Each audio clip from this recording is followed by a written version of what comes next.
disgusting. It's so bad. Oh yeah, yeah, I know you. Okay, French. Yeah, French again. Of course, it is in French. Where's the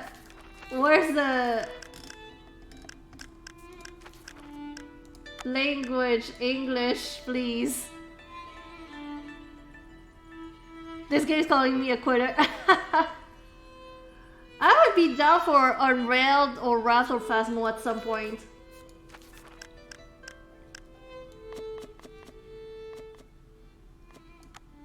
So loud for me. Oh my gosh.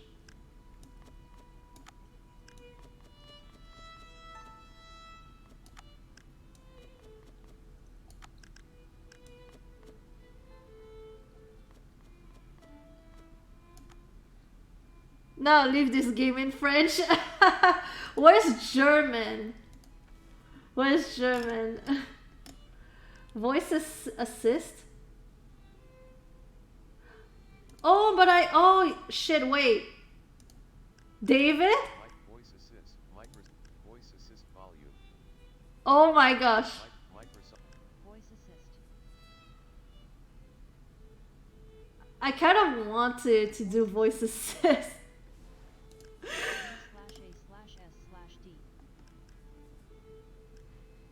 W/8E. Oh my gosh.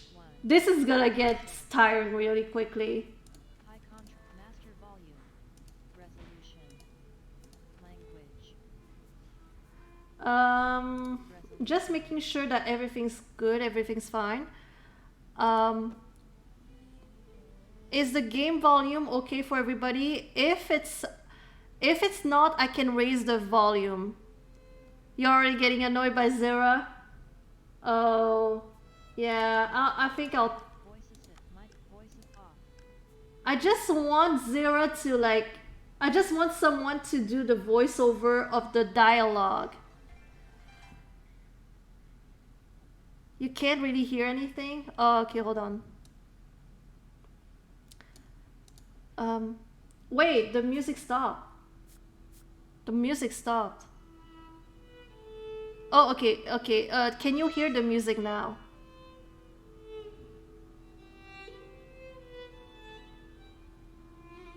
Game is too quiet. Barely. You can hear it, but barely. Oh, there it is? I'm looking at the desktop audio thing. It looks like the music is there.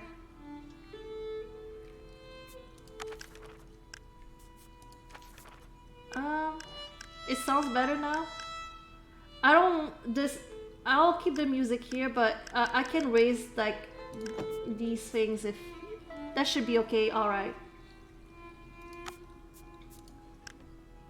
I have way too.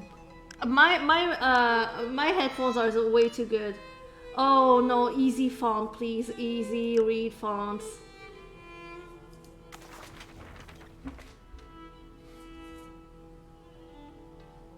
Yeah, it is difficult to it is difficult when it comes to like the menu.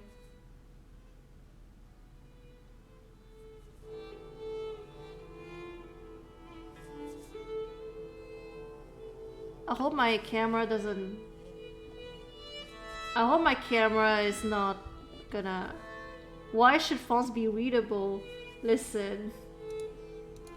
What the fuck is that? Musto... Oh! Oh! What? That was kind of random.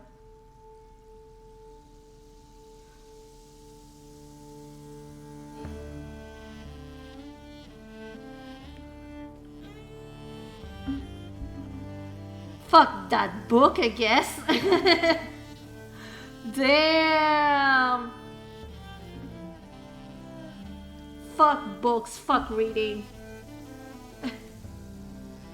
Oh my gosh, I love the... How is the art style? It's your bedtime already on. Thank you so much for coming in, Vandy. I appreciate that. Oh yeah, Fallout New Vegas Obsidian. This is why people are so hyped. Night, Vandy.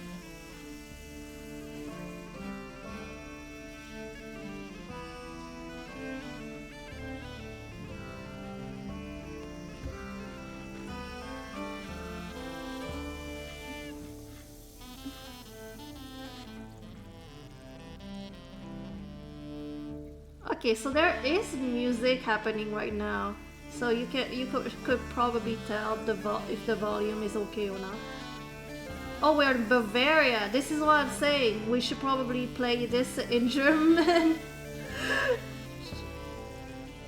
German. An artist sleeps. An artist's mind. I really love the art style of this game. And the abbot said to me, Andreas. Oh!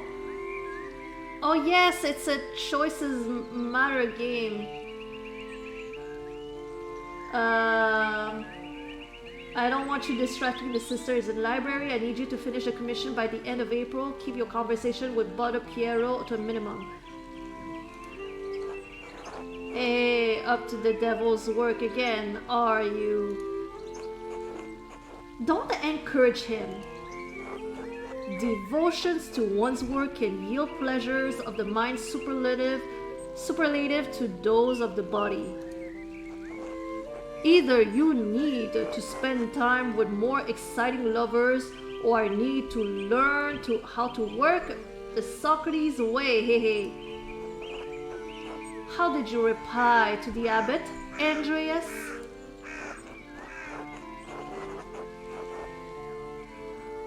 I said it's not my fault that God made me this handsome. You're insufferable. Alas, this creation faith views desire less favorably than I did in my time. Oh? Perhaps this longing for you will instill in them a greater appreciation for beauty. Right, try telling that to the abbot next time, Andreas. Hey, hey. Despite the abbot's ire, you must endure soon. You will have finished both the abbot's work as well as your masterpiece. And then you will return to Nuremberg, where marriage and your new life as a master await you. Yes, marriage to someone he has never met, hardly ideal. Well, the alternative is becoming a philosopher. Oh Jesus, then you should definitely get married. Is she pretty at least?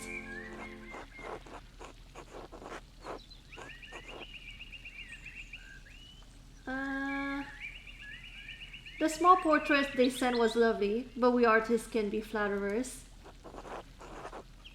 It is growing late. The wheel of time stops for no man, Andreas. I fear you must leave us. Ah, true, your majesty. Will you visit us again soon?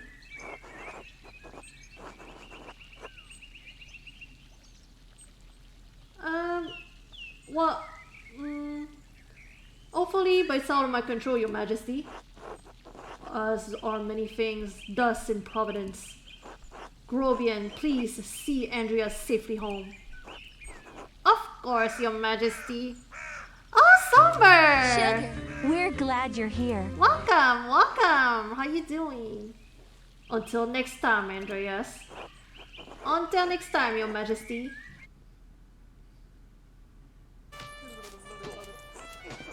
Pay no mind to the other fools, Andreas. I never do.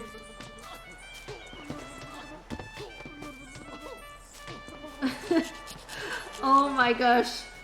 Oh my gosh, this guy is straight up like hitting this poor elf. This is violence. Oh no. Ow. Oh my gosh, poor elf. At least I would if they stop stepping on my feet. Watch where you're going. They are fools, Andreas. No point in trying to teach them anything. I know John wants you to endure the abbot's shit, but since I take you home, I get the last word. Don't let him run, you rat boy.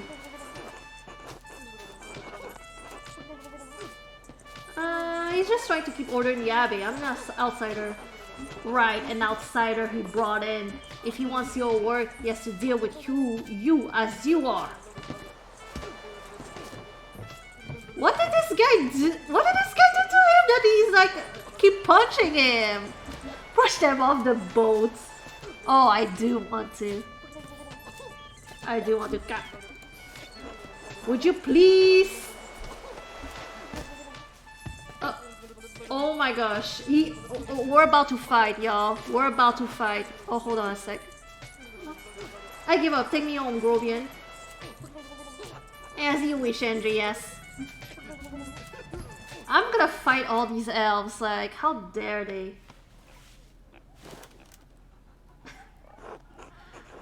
What is this chaos? I wish I could tell you. I wish I could tell you. They are elves. They are the Santa's elves. Oh, hi, Chess Bunzo. Sugar, we're glad you're here. Welcome, Bunzo. How you doing? The one, the only Bunzo.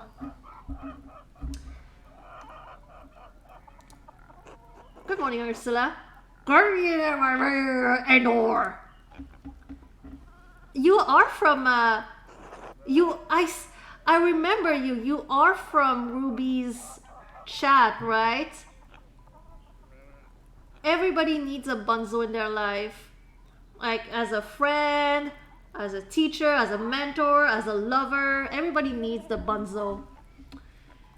Time to get up. We just started the game, so you didn't miss much. Back to the Abbey. So what I know from this game, it's that it's a murder mystery. We have to solve a murder. But I think I already solved the murder. It is definitely that one elf that was beating on the other elf. That I'm saying this based off of experience. I'm pretty sure this elf has committed murder. He's like beating the other elf, like just to like make him suffer before he kills him. I solved the mystery. It's that elf. The Picatrix kills Solomon. The Heptamer. Oh no, I wasn't done. Heptameron. Prior Fenric keeps giving me all those books to read. I really should clean this up. How about no? Oh no, don't go to bed. Don't go to bed yet. Okay, where's the breakfast?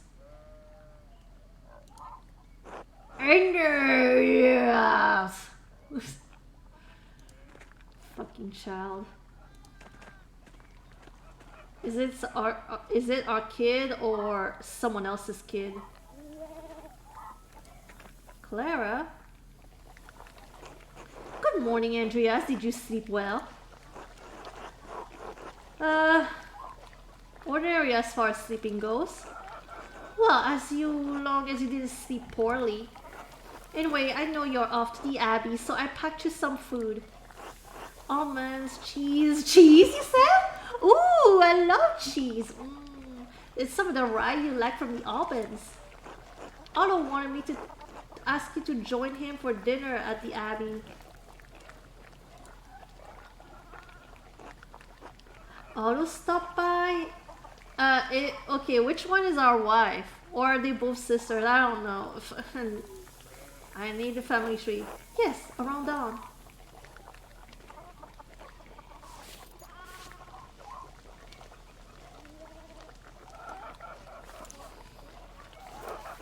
Here you go, Andreas. That's too kind of you, Clara. Many thanks. Master Andreas, if you wouldn't be too much trouble, could could we have sex? Yes, we could. Would it be too much trouble if you paid next month's rent today? She's our... Oh my gosh! She's our landlord. No! Wait. Wait. No, hold on. She could be our roommate. But... No, she's our landlord. God dang it. Okay, never mind. I mean, unless... Does she take sex as like the monthly rent? Will that count? If I offer you my, you know, my body, can I skip this month's rent? And if we raised it by 2 groschen, I hate to ask, but we're behind on our taxes to the Abbey, 2 months behind. Peter's losing his hair over it, even more than usual, I mean.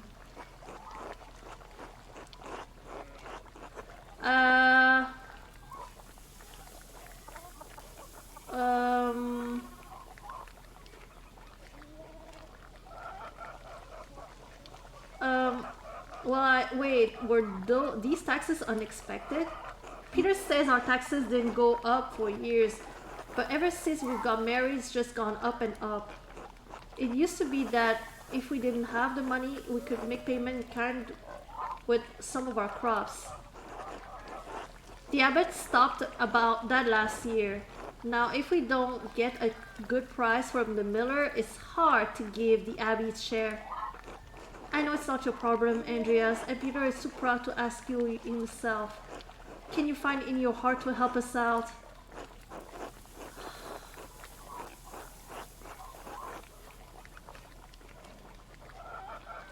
I suppose that's not out of the question. Yes, I think I can manage that. There's no way to say, fuck you. I'm not paying more, deal with it. We're so grateful, truly, Andreas. I apologize again for asking. It's just awful to be stuck in such a position. Peter works hard, but it just never seems like it's enough. Saint Luke, bless you for helping us out.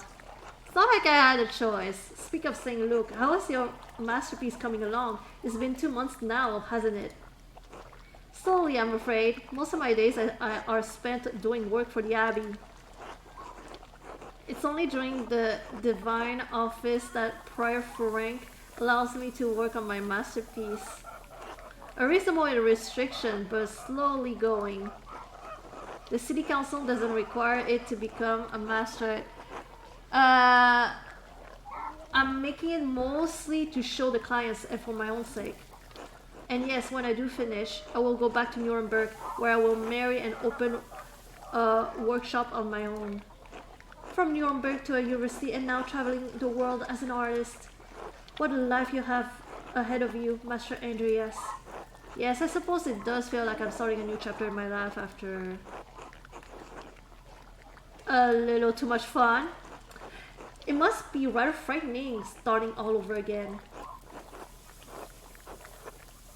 It is, but I know now that this is what I want to do. Not many people get to decide that. Certainly not anyone in passing. Anyway, I don't know anything about art, but I've seen you sketching such beautiful things in your little book. Your masterpiece must be wonderful. Oh my gosh, don't we have to go somewhere? Is she flirting with us? Like she's trying to keep us here. Is your husband like satisfying you? Oh my gosh. She is just keeping us here. It's getting there.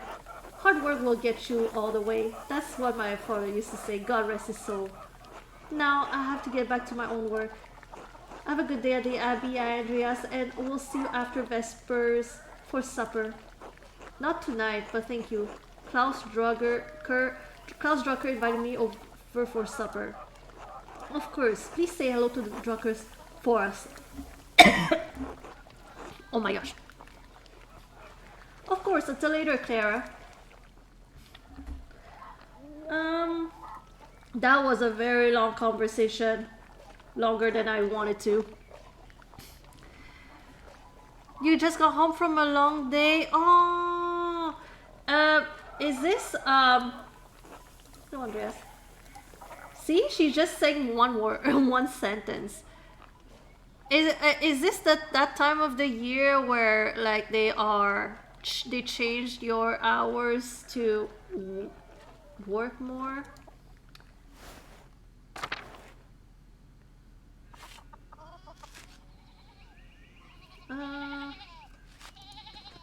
Oh, Andreas. Ah, he doesn't talk much, huh? I really love this art style. Oh my gosh. No. God bless you. Ah, Andreas. Oh yes, Andreas. The weather's been god awful. This town's gone to shit since my days. I don't think the townsfolk can do much about the weather. Well, of course they wouldn't know how to do anything now. No one follows the old ways anymore. The old abbot didn't bother us much about our customs. He didn't mind if we left a little offering to Perchta to keep the skies clear, the weather fair. Oh, wait! Wait. Oh no, I didn't know we could like click on it. Wait, can I go to the next? Can I go back?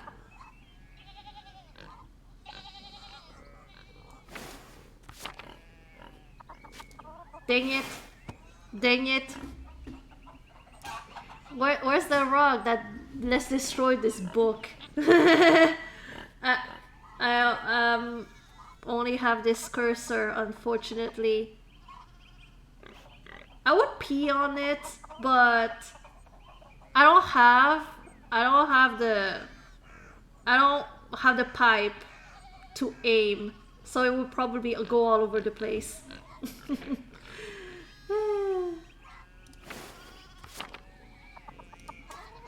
Matthias knew that Christ was in our hearts, even if the white lady's name was on our lips.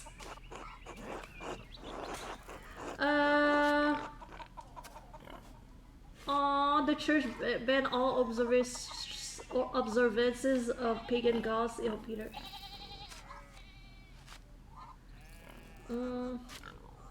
Well, no one told Perchta that. She was here first. The saints weren't the first to watch over Tassing. My father knew that. Old Rannick Camper knew that. Ooh, that's a lot of lore. That bastard abbot may not like it, but some of us keep the traditions alive. I support you. What do these traditions entail? When you get up in the night to take a piss, go around the right side of the house and never go back the same way. That way the witches don't steal your soul. Oh, how interesting. I should go. Alright, God bless you.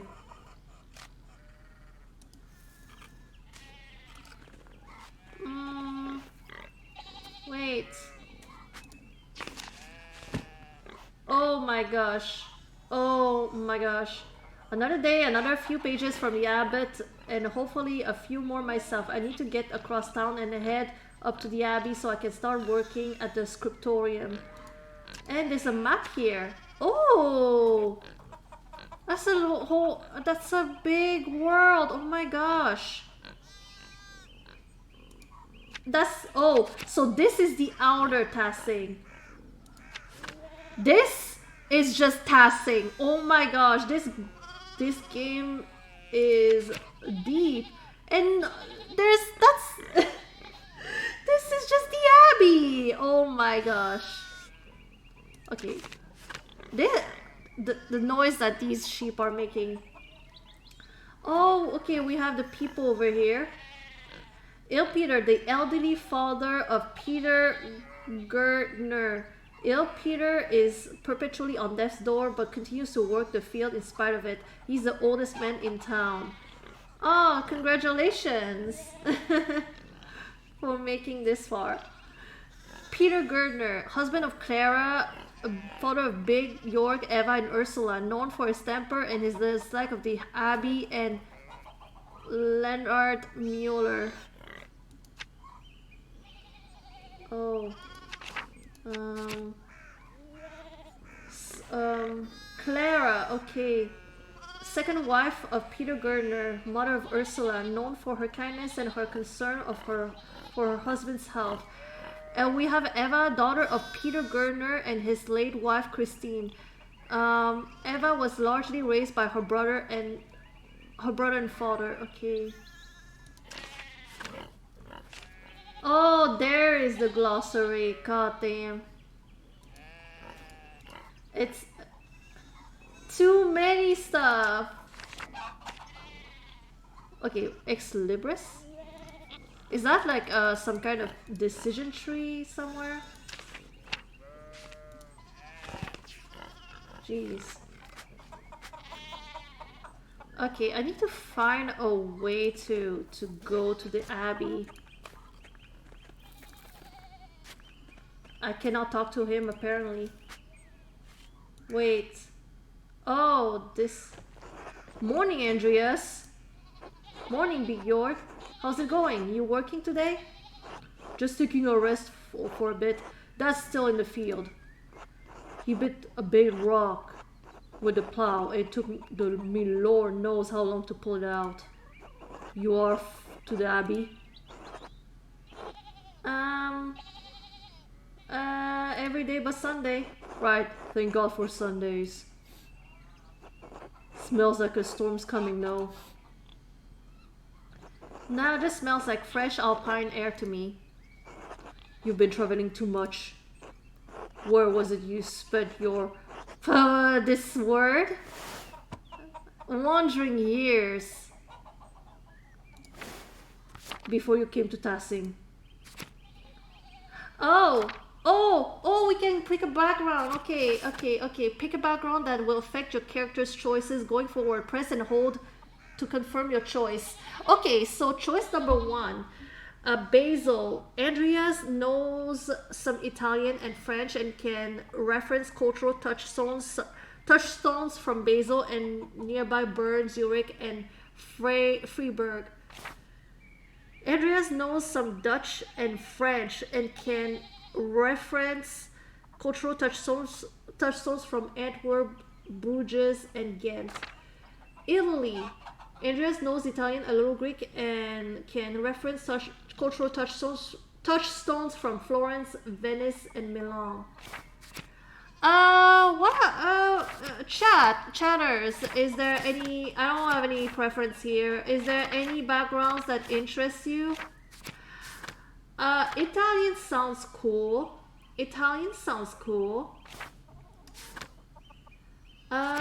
Basil also is kind of interesting. Yeah, you vote Italian? I know the least about Antwerp, Bruges, and Ghent. Where is that? Is that Denmark? Flanders in Denmark, right? Well, I don't know much about Denmark. You're not more familiar with Italy? Oh, I feel like more people are into Italy, so let's do that. Italy, Florence for a while, but Venice and Milan as well.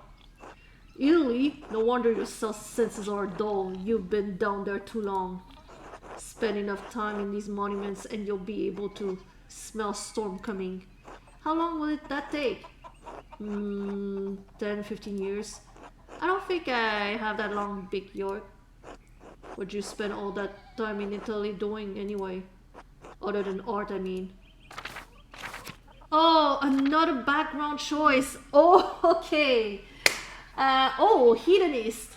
Andreas seeks out the pleasure wherever he goes. He is extremely social and quite experienced in all the enjoyable vices of the world. Craftsman lives to work and dedicates all of his time to his art. Bookworm spends all of his non-working free time finding and reading as many books as he possibly can. Rapscallion has a penchant for getting involved in petty schemes, pranks, and minor crimes and fistfights. Oh, that's interesting. Andreas devotes much of his time to self-promotion, optimizing businesses, expenses, making investments, and balancing his books. Why can't we be like multiple people? Choices do matter.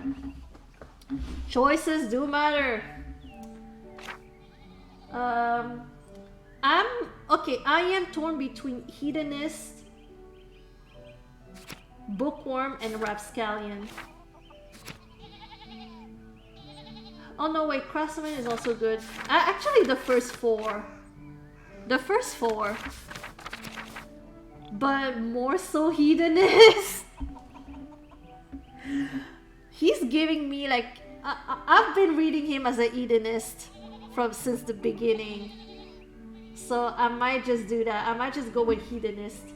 I wish we could be all of them though. Like a little bit of everything, you know? Italian women are beautiful and the wine is exquisite. What do you think I spend my time doing? Sounds like fun, but you better not let Father Thomas hear about it. Why not? Priests are tales to emulate the lives of the saints. I revere Saint Augustine who said, Lord, make me chaste, but not yet. Wink wink. If you say so, Andreas, I still think you're going to get in trouble with Father Thomas. Yard! Anyway, I have to get going. Yard, let's go! Dad's already acting like I'm talking too long even though I did all the work to get that rock out. See you later, Andreas. Until later. Oh yeah, my character, my Andreas is gonna be a whore. He's gonna be a little slut.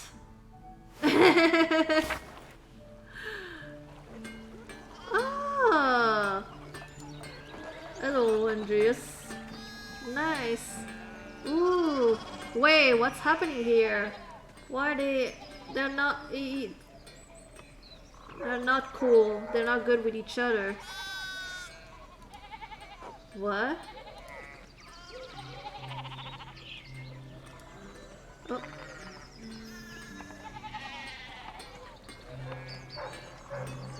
The 2D in this. This is just like Nancy drew the Shadow Medallion 2014. Oh, it's the sheep, y'all. Like the noise sheep is just like... This is giving me a lot of like Nancy drew the Castle Malloy one. The noise is just like... Oh my gosh. Martin, please, can you give me a hand here? What do you want? I'm keeping an eye on them. That looks a lot like standing there and doing nothing. Martin, for Christ's sake, help your cousin. Ah, morning, Andreas. Excuse us.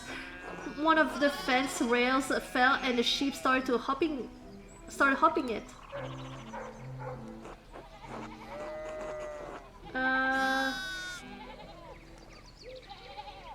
Oh my gosh. Is there something I can do to help? Have you ever handled sheep before? I know. Then no, but thank you, Christian of you to offer.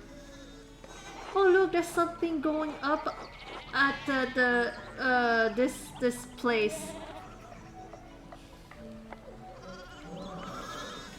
Oh my gosh, they are about to fight.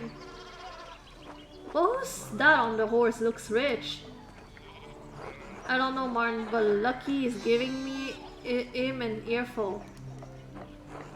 Christ, I haven't seen Lucky that worked up since Peter and Clara's wedding when Johann pulled his pants down. Knocked the two of my man's teeth out. You don't want to feel the strain behind a stonemason's anger.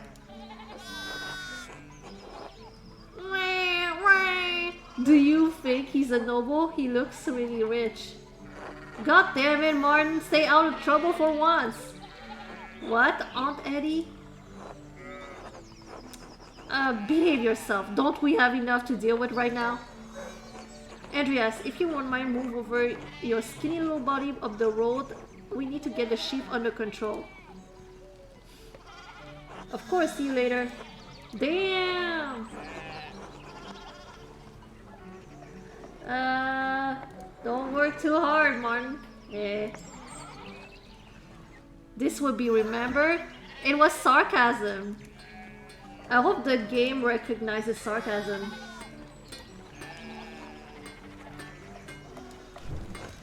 Andres Schmidt's Smitty is so much smaller than the one used at the Abbey. I can't even move. The sheep are like blocking my way. What am I supposed to do? Wee, wee. Oh, there you go.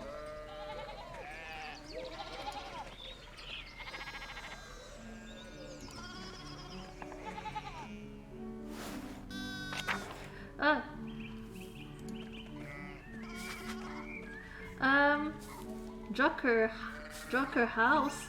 Okay, hold on. Let me see if there's anybody that I... No, that's... The book. No. Ah, dang it. Oh, we have Ex Libris here. There you go. We have some stuff here on in the Ex Libris. Yep. No. Oh, now we have way more people here. Oh my gosh. Martin Bauer, son of Franz and Kat Bauer, husband of Brigitta, father of Wolf, known for the churchish youth and petty theft.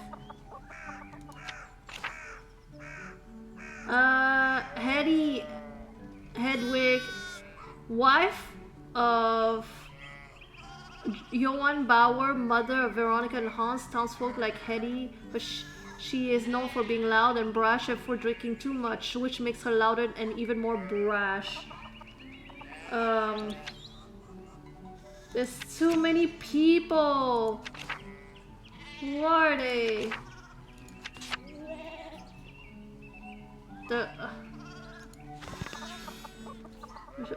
Oh yeah, Veronica. Show you Veronica. Okay.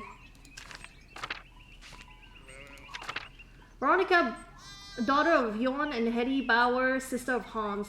Close friends with Brigitta. I don't know who Brigitta is. I said Bauer, I don't even know. Best character. Oh yes, you're definitely not biased. But morning, Andreas. How's it going? What the fuck was that? Your biases are just facts. Morning, Klaus. Another day at the Abbey. Another few hours to work on my masterpiece. Good to hear. You're still coming for a supper tonight? Mary and Bert would love to see you. You really need to see these new woodcuts I have for the Italian edition of Till. What's this word? A popular 15th century book. Till is a prankster continually exposing the vices and hypocrisy of others. He's also quite skilled at tricking people into smelling, touching, or eating his excrement. What? Eating his excrement? How is he doing that? How do you manage to trick people into eating poop? Oh my gosh. That is so funny. I didn't realize Father Thomas lets you print books in Italian. Come on, Andreas, he's not that strict. I know he's just trying to protect people from... your sloppy typesetting, oh my gosh.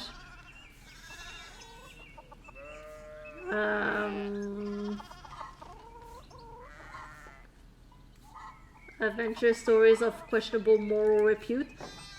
He doesn't mind those so much, actually. No? As long as they don't go too carnal. Oh. So supper tonight after Vespers? We'll see. If not tonight, sometime soon then. See you later, Andreas. See you later. Oh my gosh. I'm so glad I don't have to hear those sheep anymore. God bless, Master Mailer. I hope your week's going well. Oh, I can still hear them. Thank you, Father. It's going quite well. I'm just on my way up to the hill to get to work. Good, Andreas. I don't recall seeing you at Sunday morning mass. You understand how important it is for your salvation that you receive Holy Communion, don't you? I do, but I've been working on sketches late at night, and Andreas, is more than your success in this life. This is about more than your success in this life. There's another. Oh my, what a blessed day to receive such an illustrious visitor. Master Meller, this is Lawrence Baron of Rothvogel, a great lord from the countryside near Worms. Good to see you, Father Thomas. It is nice to be remembered fondly. I only wish all of your neighbors were as welcoming. Well, yes. What brings you back to our little town? My wife and I were returning from a trip to Venice. We went a few days in Innsbruck and it was terribly dull. I mean, it has certain charm common to these alpine cities, but the place was crawling with nobles for the Emperor's diet. The Emperor? Was he there? Did you see him? Oh, briefly, but he was sitting for a portrait at the time. Quite lovely. I don't want to bother him or the painter. I didn't want to bother him or the painter. How was Venice, my lord? I lived there only a few years ago.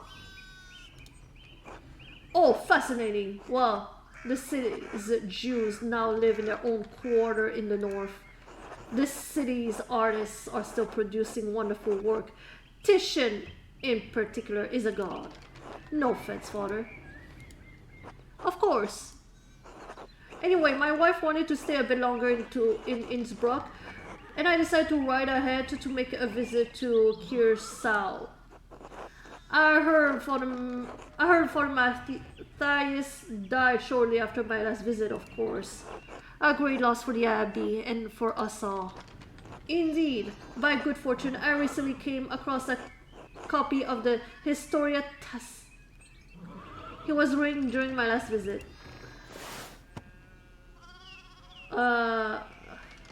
Okay, a book. Father Matthias was hoping to see a second copy to corroborate the contents of the first. It contains some fascinating details about the history of this place. I'm afraid they might even cause a bit of a scandal, eh? Yes. Oh, scandal, you say? But I must be off. There will be a time enough to discuss Tasting's past later. I commissioned a manuscript from the Abbey through Father Gernot, and I have come to check on its progress. Oh my lord, if you've come to see your manuscript, you should speak with young Master Mahler here. I'm not quite a true master yet. I still have to marry and be approved by our city council. Andreas is a journeyman artist from Nuremberg. For the next few months, he's also helping in the Abbey's scriptorium. A Nuremberg artist working in an Abbey scriptorium in 1518? Oh, we should talk, Andreas. I must know the story.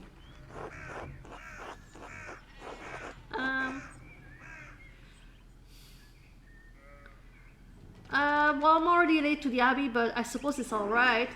Of course it is. I'll have a word with the abbot if he makes a fuss. And if he still makes a fuss, I'll have a word with Prince Bishop of Freising, a good friend of mine. Thank you for the introduction, Father Thomas. Come to supper at the Abbey tonight. I'm inviting you to the abbot's table. Did the abbot invite me? Oh, don't worry about it, Father. Just show up after Vespers. What's Vespers again? Oh, followed by supper. Oh, monastic hour at dusk. Okay. What is he going to do? Refuse us? Excellent. We'll see you then. Miklaus, I'm dismounting or run ahead of us and take the horses to the Abbey's guest house. I like to take my time talking with Master Mahler. I'll meet you there. At once, my lord.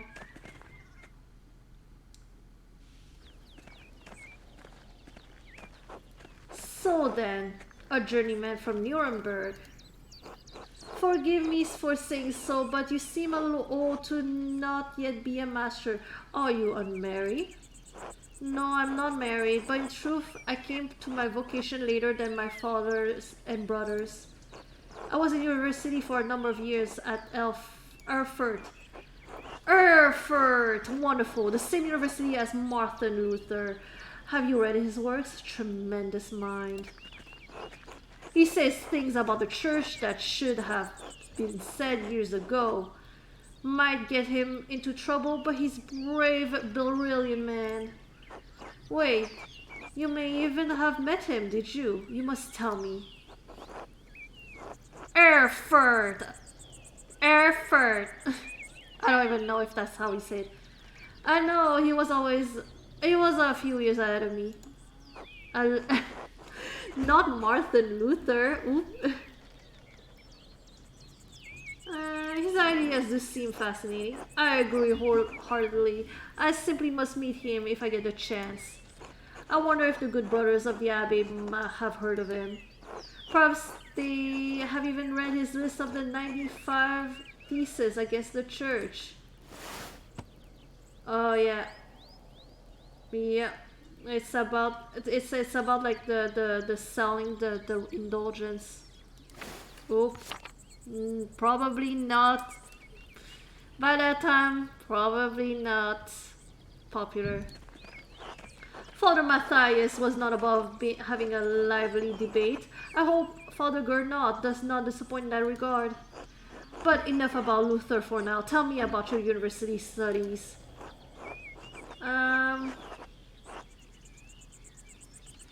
Why are you so interested in my education? Ah, yes, it must seem strange.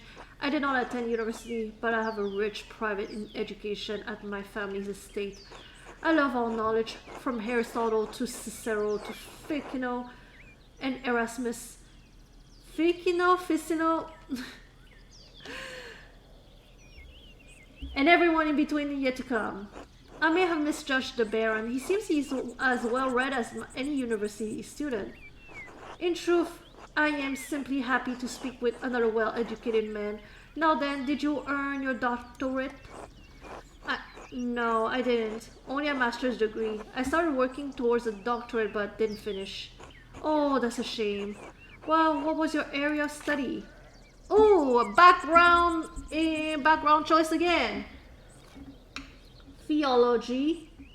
Andreas has a strong understanding of Catholic theology, biblical knowledge, canon law, heresies, and similar subjects. Knows the basis of a fractured systems of law that govern the various states of the Holy Roman Empire. Familiar with the basics of human biology, medicine, and illness. Oh! I don't know. I'm hesitating between law and medicine.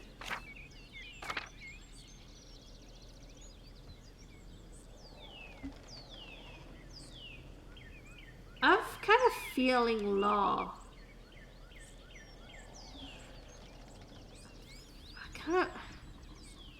You're thinking law or theology? Yeah, theology. The reason why I am not sold on theology is because he's like a whore. I've played him to not be like interested in religion since now. I think I'm gonna go with law. Law. I suppose I thought I could practice in Nuremberg. I never had much interest about the subject, honestly. A bit dull for my taste. Besides, the Empire is such a mess of jurisdictions. Bavarian law, Rhenish law. Bahor with a law background? Franconian law? Nonsense. I'd rather use my money to pay someone to study the nonsense than learn it myself. Well, it's not like I stayed in law. You. If I had any faith, I would have prayed you'd never show your face here again. Who are you, Odelia? Curse you, Lawrence Ravogo Persh. Persh as dogs tearing you into pieces would be too kind of fate. I like her. She's not chewing her words.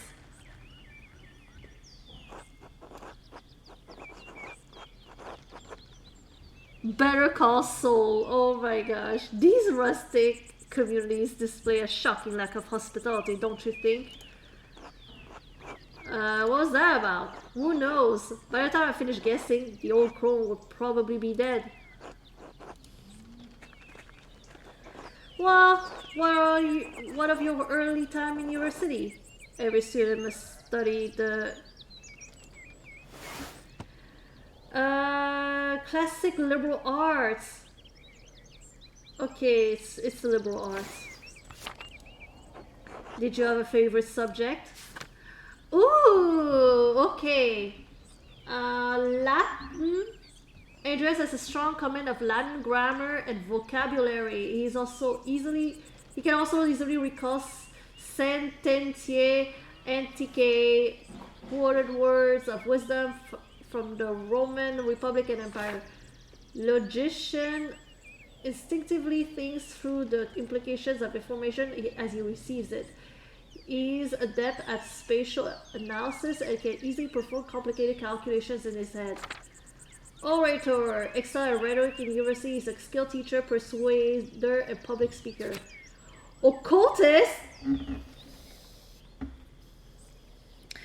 knows a soul endangering amount of theoretical and practical knowledge on alchemy, astrology, theurgy, necromancy, and various magical rites and ceremonies. Ooh!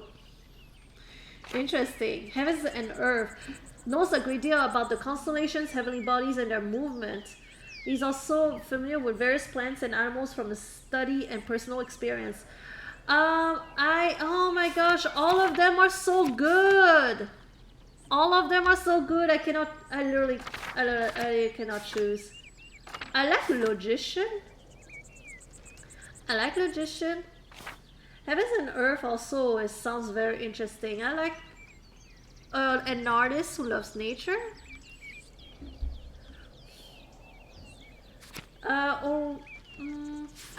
Maybe not orator so much. Latin also is a good one. I don't know. What are y'all thinking?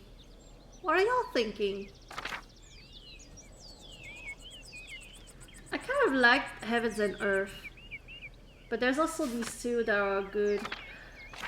This is interesting, but I don't know if it will fit my character.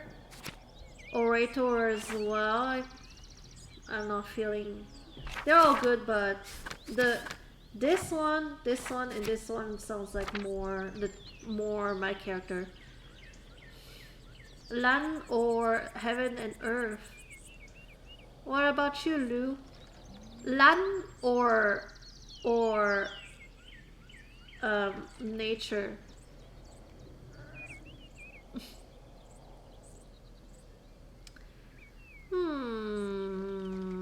Decisions.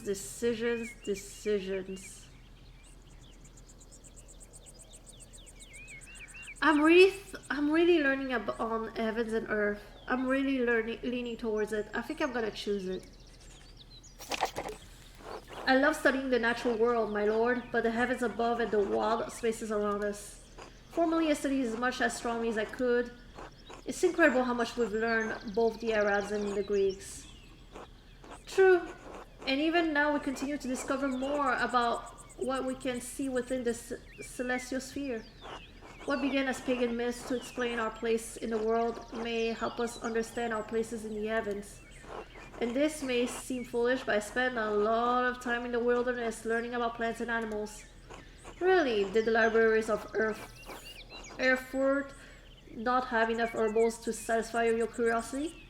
I don't mean to malign our most august Greek and Roman authors, but the Materia Medica was written before the coming of Christ. Surely there's more that we can learn about plants, insects, and animals by observing them in nature.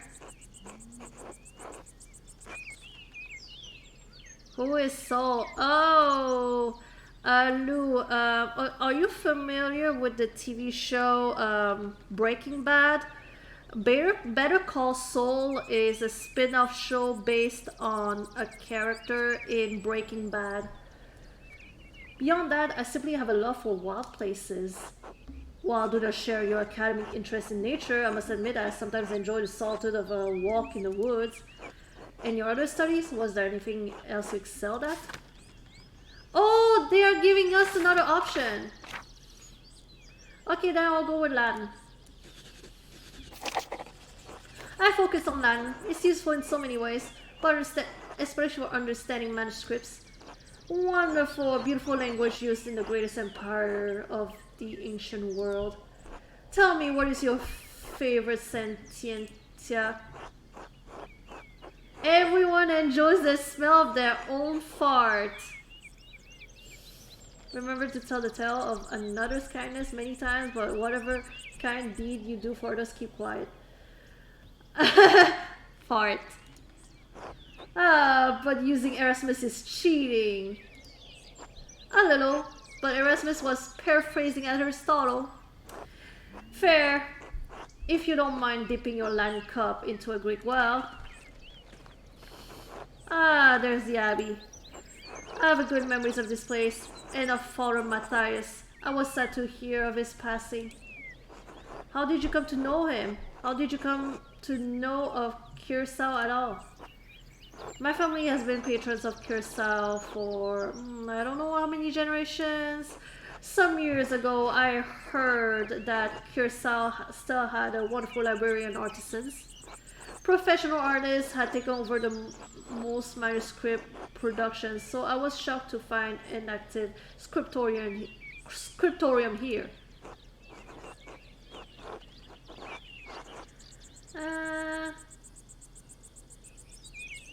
The artists here that remain here are quite talented, if a bit old-fashioned. Yeah, Curacao is a bit old-fashioned. Some of my friends think I'm mad for commissioning a manuscript from an abbey in this day and age. But while my family have been patrons of Curacao for generations, it seems wrong to stop now while there's still talent here. I commissioned a manuscript through Father Gernot a year ago. I thought I would stop by and check on the progress. Wait, are you the artist working on it? It's a prayer book with 20 illustrations. I know the work, but no. I do know the artist well. The Venerable Piero. Brother Piero. How venerable? He still has his wits and skills, if that's what concerns you. Brother Piero had an incredible talent with color. Then I very much look forward to seeing it.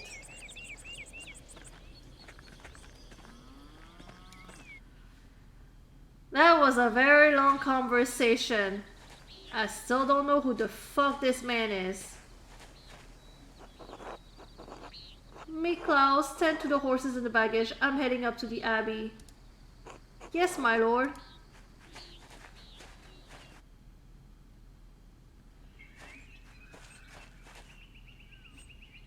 Well, let's not keep the abbot waiting any longer.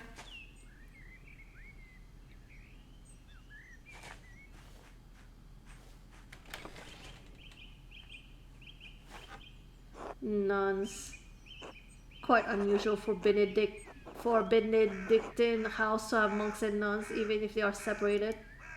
The church closed most of them centuries ago. But then, Curacao is a place out of time in more ways than one.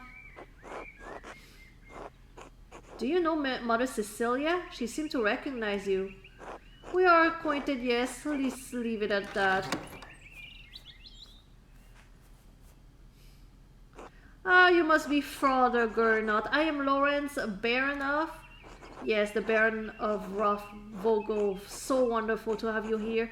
We actually did meet on your last visit. Ah, if you say so. I'm not good with remembering faces. Please forgive me, my lord, but I wasn't expecting you for another few days.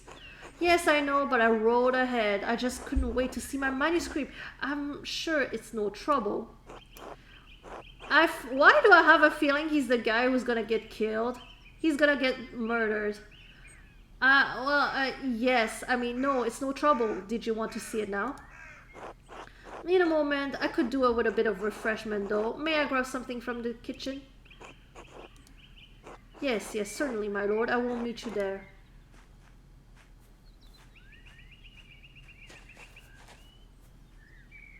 Andreas, I don't know what you were doing with the Baron, but I need you to in the scriptorium now.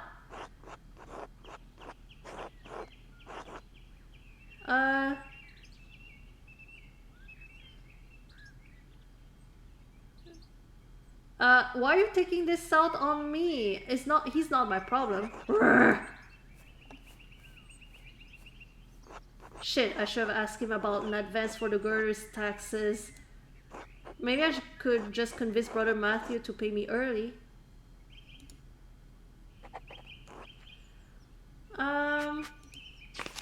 Let's see here. Oh, we're here. And we're trying to get to the scriptorium. Okay. So, first though,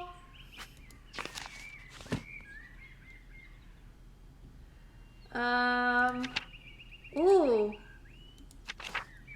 I need to find a way to get an advance from the Abbey so I can help the girders pay their taxes. Father Gernot might not be receptive to a negotiation for the funds. I'll need to approach the subject carefully and make it worth a while. I could speak with Brother Matthew about the early payment for my manuscript. Oh, nice. There's gonna be more for the background.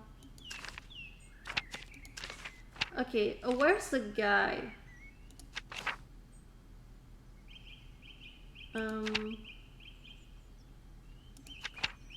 Trying to find this. Oh, Gernot, Abbot of Kersal Abbey. Father Gernot replaced a former highly beloved abbot, Father Matthias. Gernot is known in the abbey as a disciplinarian and in the town as a harsh landlord.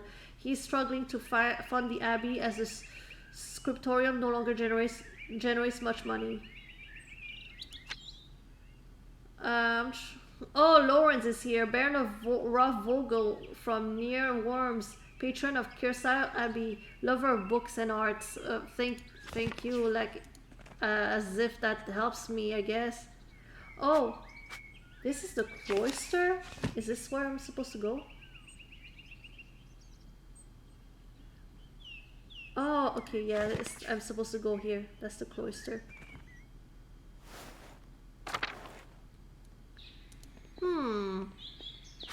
Oh. Which way? Okay, I have to go... Oh, I can go through the cemetery. Okay, cool.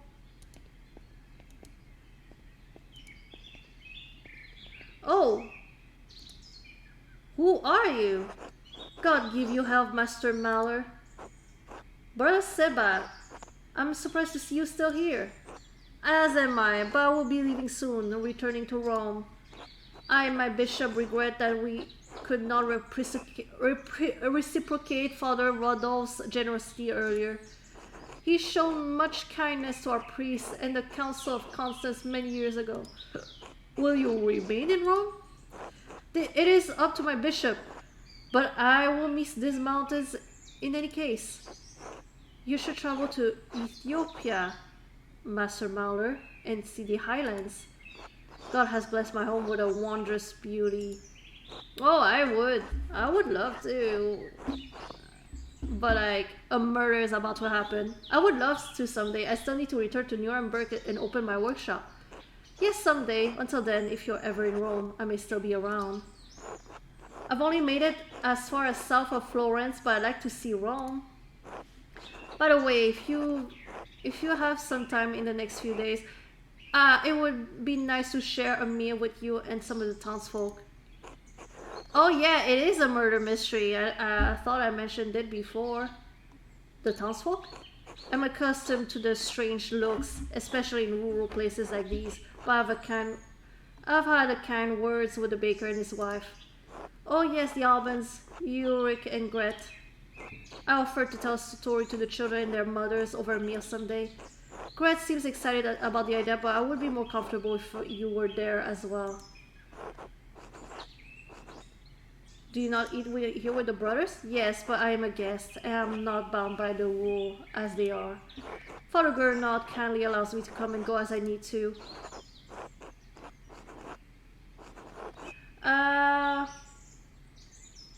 I do not know what work the abbot has in store for me, but I may be able to spare some time. If you're unable to, it's no trouble. God give you health, Andreas.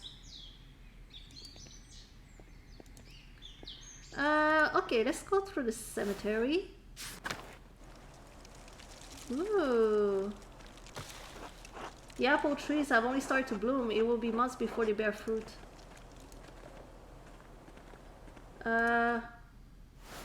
You go up here to the Old Bailey. Okay, yeah. The scriptorium is this way.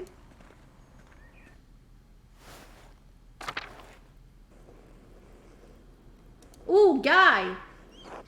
It's Guy! Good day, Andreas. How is your morning going, brother Guy? It's fine. More contracts for the abbot. Which would you rather be making, contracts or manuscripts? I honestly don't care, Andreas. As long as the abbot is impressed, he could have me write the first chapter of Genesis until Judgment Day. Does the abbot's opinion mean that much to you? The abbot and the priors both. You're lucky. When we're done with this, you're going home. I'm never going to see Burgundy again. I need to make the best of the next 40 years. Then I'll leave you to it. Hey, Doc. What's up, Doc? Good. God bless you, Andreas. How are you feeling today, brother? Brother. Hey, Doc. Oh, Mill. Oh, Mill, that's easy. I am well. Well done, my son. It is early. I will give you a harder one later. I look forward to all of your anagrams, brother. Hey, Doc. Anagrams? Oh my gosh, no, don't give me anagrams. I'm so bad at them, little nut. For real, little nut? Until then? Oh my gosh, that is such a good one. That's a good anagram.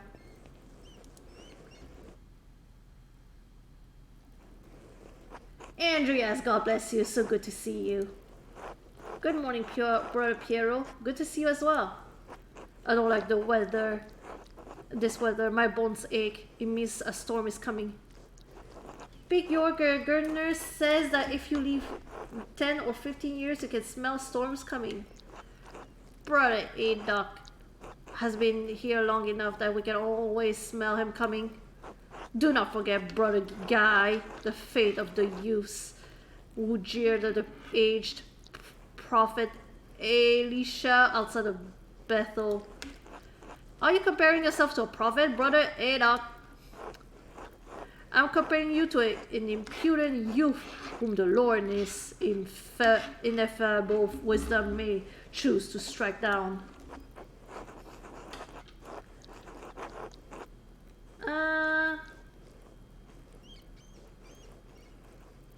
I'll say nothing, I don't care. Well, everyone seems quite lively. I suppose that means a Prior Fenric is not overseeing us today. He was here, but then he heard Lawrence Rothvogel has arrived and he hurried out like a little mouse. Fenric is so desperate to impress the abbot and nobles like Rothvogel, it's pathetic. Your feigned kindness to Father Abbot and our prior only to speak about them like this behind their backs is shameful. Oh no, Baron Rothvogel, his manuscript. I just realized that he would want to see his manuscript. How silly of me. Of course, that's why he's visiting. Perhaps if you were younger and faster, you wouldn't need to worry so much about the patrons' visits. Guy, are you kidding me? Guy.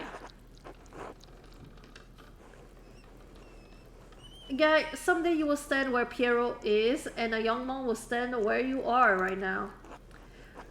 Mors STM Daphne Siculo Venet. Death also came to Daphne of Sicily. I like that they had like a Latin phrase like a translation. That's a nice touch. Oh my gosh. I admire people who can decode anagrams easily and fast. Anyway, what's the problem? The Baron is just one client. He has to wait like everyone else. Andreas, Baron Vogel is not like anyone else. He has powerful friends, including the Prince Bishop of Freising. Curacao is already out of favor. Father Abbot does not want to have to deal with more attention.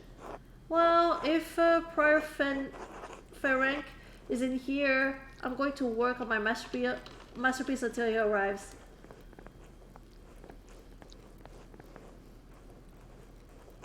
Oh, that's right. I need a reference in the Der Mauer manuscript. I need to reference the in Der Mauer manuscript. I'm probably butchering a bunch of words. What do you want, Andreas? A book. The in Der Mauer manuscript, the Book of Hours. Your hair looks messy today. Did you get enough sleep? No, because I was dreaming about you. Liar. Could I just get the book? Ugh. That's all that way upstairs. Can't you get by without it?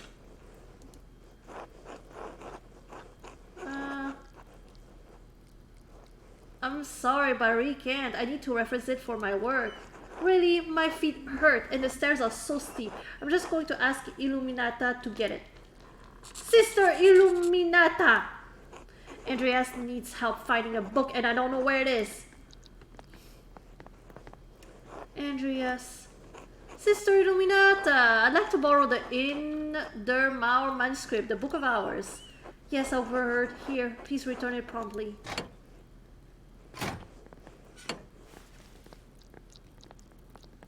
That is so funny.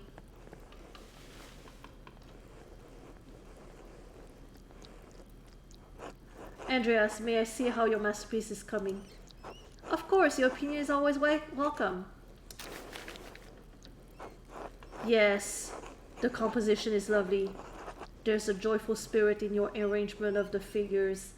Ooh, that is so cute. That is so nice. The contrast of colors is also quite nice, rich and beautiful of their own, but not overpowering the scene. If it was me, I would be like, oh, that looks cute. That's very nice. Is that all? It's an excellent interpretation of someone else's work. Brother, you know I don't like doing more work than I have to. I'm not saying you should do more work, but suggesting that there should be more of yourself in the work. Will that make the process of creating another Book of Hours more fun?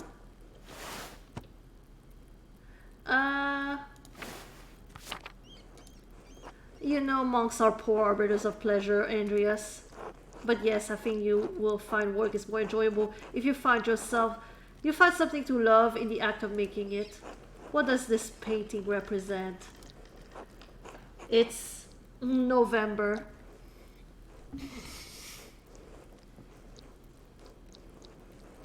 Evil Dead the game? Oh! I'll check it out. But I'm very particular about the co-op games that I play. I'm particular in that way. In November, we show peasants leading the pigs into the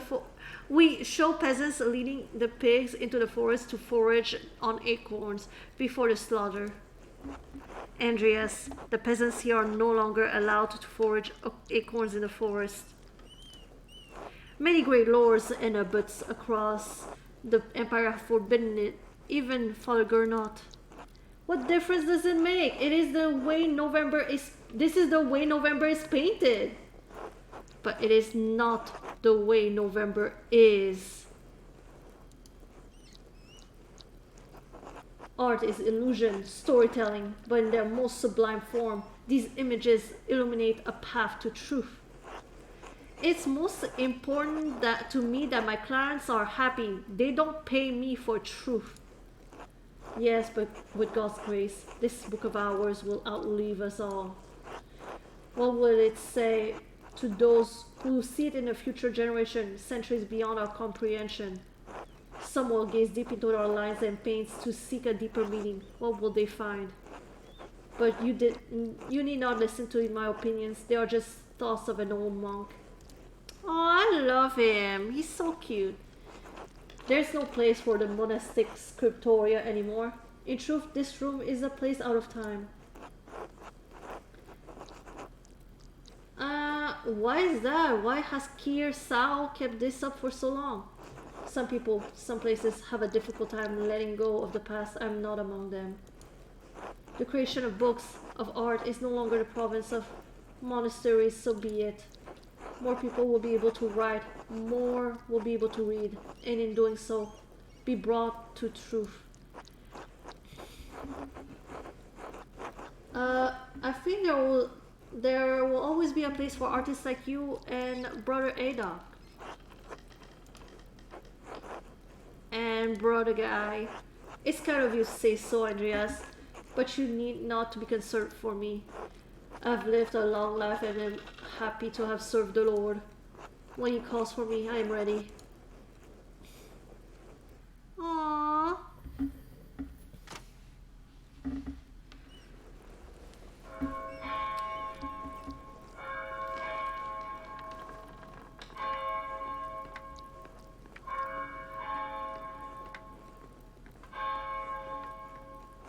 And where has the time gone? It is already terse. Too much talk. I must ask for forgiveness for not honoring the rule. Until later, Andreas. Until later.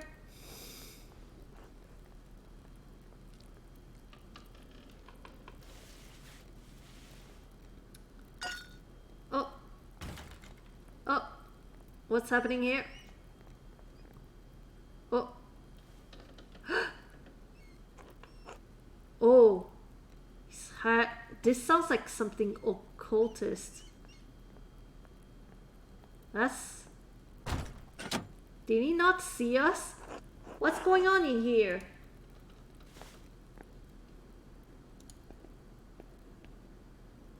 Andreas, what was that noise? Oh, I'm sorry, Sister Illuminata. I knocked a bowl of paint on the floor. But then Prior Fenric came in and wrote in one of his books and slammed it closed and left. He was in such a hurry, I don't think he even noticed me. He was slamming books shut? Prior Fenric should know better than that. Some of his manuscripts are quite delicate. He seemed to be in great hurry. I think he's on the edge since Baron Ruff-Vogel arrived early. Which is why books should not be taken out of the library unless it's necessary for divine reading or work in the scriptorium.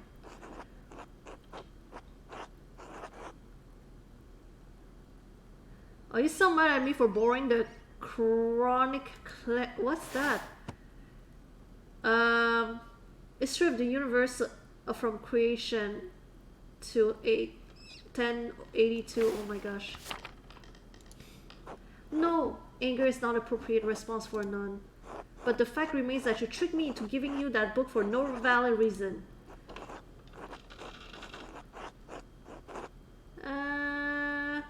Not valid? Is it not valid to want to see the work of one of the great Irish scribes?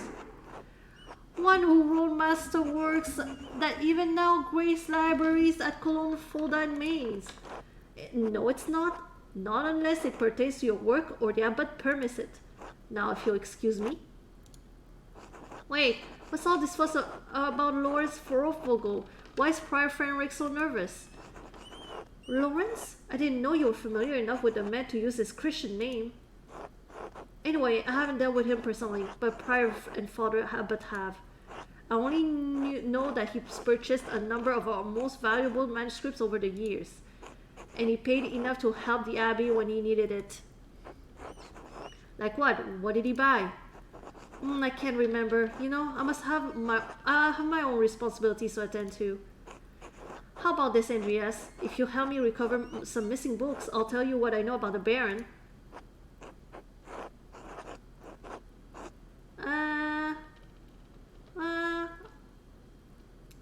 I'll help in any way I can. Thank you. It's for the good of the Abbey. Where should I begin? Out there where you and your cohort have carelessly strewn books around the scriptorium, I will tell you what books I'm looking for. Find them and return them to me.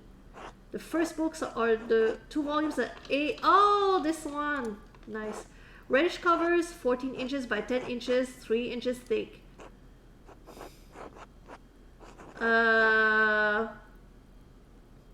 Oh, I know the ones. They're among the favors of Piero. They are not his to keep. Oh, there it is. That's a fair amount of wear on these. I hope you don't mind. Ooh. Ooh, are they about to have a... Wait. Wait.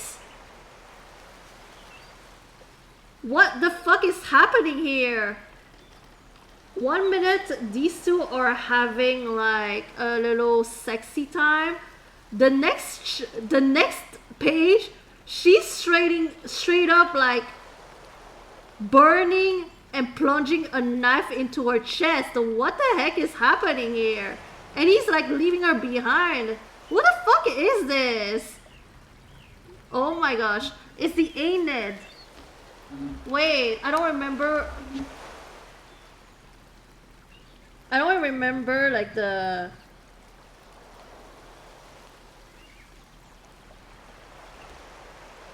Okay, hold on. What's it? Aeneid. The fire, knife. I don't remember what's... This is a reference of... Oh, hold on. It's book number 4. I kind of want to... The flame of love for Aeneas that Cupid has lit in Dido's heart only grows when she listens to his sorrowful tale. Okay.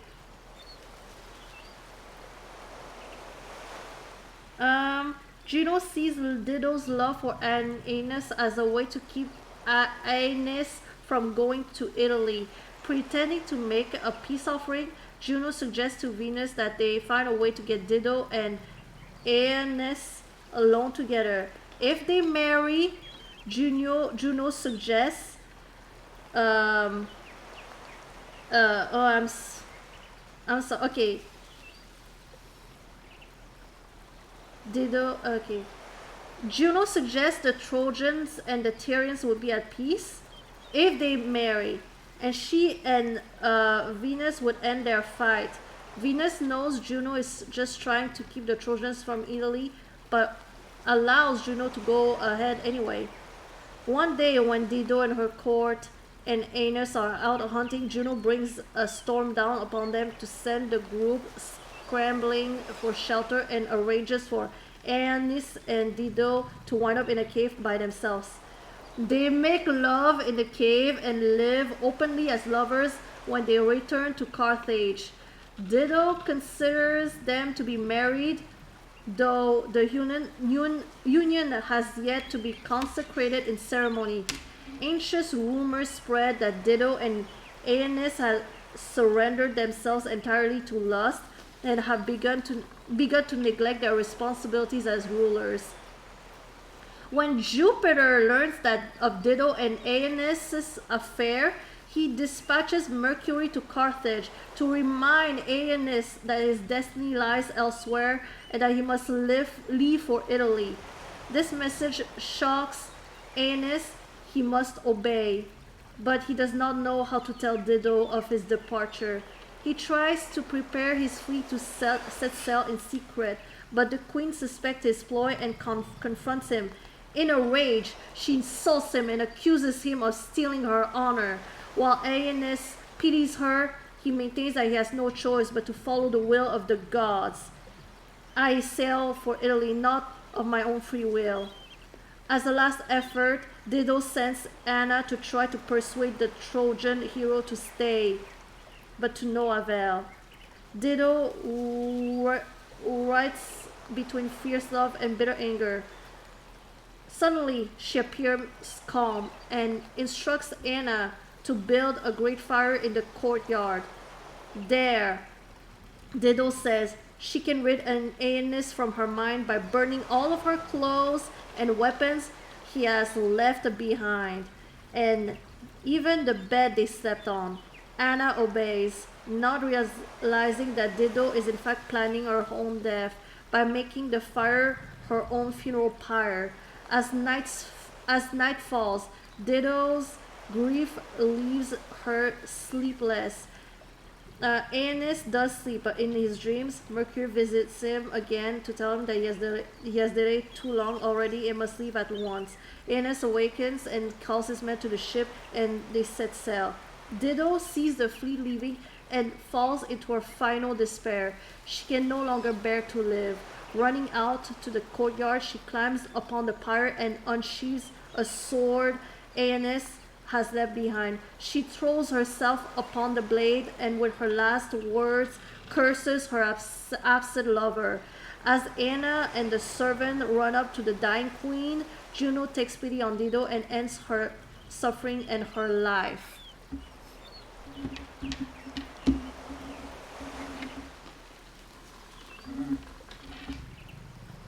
Damn. Wait. Those volumes were old even when Piero started to make the copies. How long ago was that? 3 years. Aeneid is not one of my favorite stories, but I understand why it appeals to Piero. Aeneas shows his duty to the gods over his lover Dido.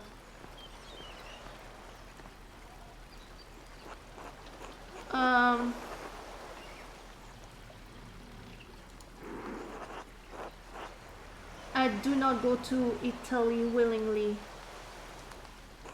I did not make you for a scholar for Roman poetry, Andreas. The words sit easily in my memory. I'm not sure why. Probably out of love rather than duty. Do you think Aeneas' sense of duty appeals to Piero? We all have our vocations. Brother Piero takes his more seriously than most of the others in his abbey. You clearly take your chosen vocation seriously. Andreas, I didn't have a choice in my vocation. Few women do. You're right, of course. I appreciate that you understand how limited our roles and our choices truly are.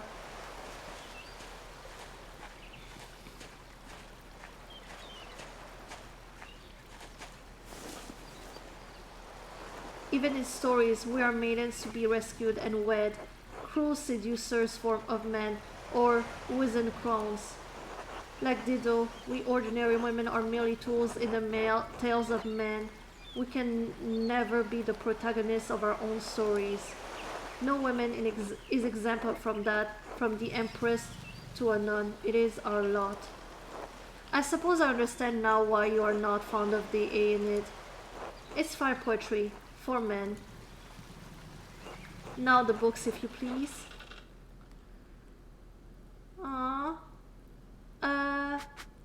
Wait.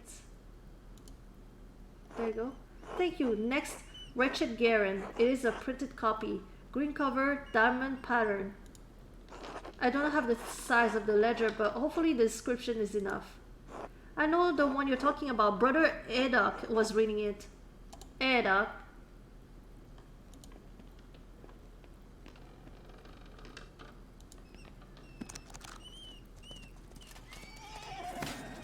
The beauty of this book truly believes its ridiculous content. I'm surprised the Abbé owns a copy.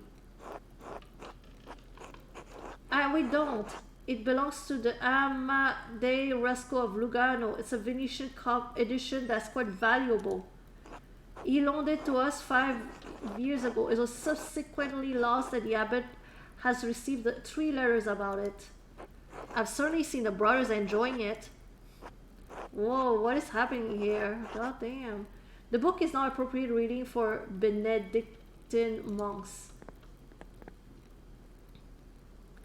A baby is sold to parrots, raised as servant, then lives a life of adventure, wooing princesses and fighting in tournaments. You forgot the best part. In the end, Garen learns he has royal blood, the son of a duke. He reigns as a king and dies a pious hermit. What's not to love? Benedictines should be dreaming of reconciliation with our Lord, not lusty adventures. I suppose you're right. It's better suited for knaves like me. It's not my place to reprimand anyone for reading stories, least of all you, Andreas. Still, you must be on guard. Fantasy leads to temptation. Temptation has led to downfall of many men and women. Sometimes, yes, but books like this, it's all the same type of fantasy, isn't it? To die better than we are born. And what's the problem with that? Why shouldn't a peasant dream of being a king? There's neither Jew nor Greek, neither slave nor free, neither male nor female. For you are all one in Christ Jesus. We may be one in Christ, but we're not equal in this world. It is in the world you should be concerned with, Andreas. But the book, Andreas, we must return it. Or would you like the abbot to receive a 4th letter? In truth, it's unlikely you'd be considered liable under Bavarian law. And are you a legal scholar now as well as an artist? Well, actually, I did study law at university. I don't care. I'm not concerned about the legality of it, but the principle. The book, please.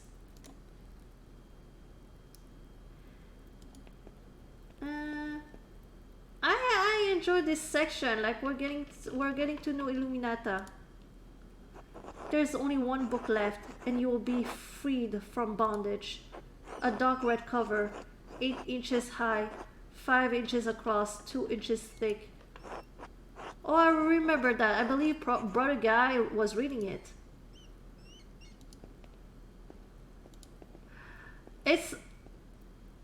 It's crazy that she's not even allowed into the scriptorium.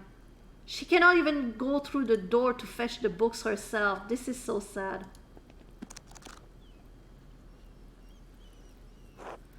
Oh, this is French. Hold on. I can read this.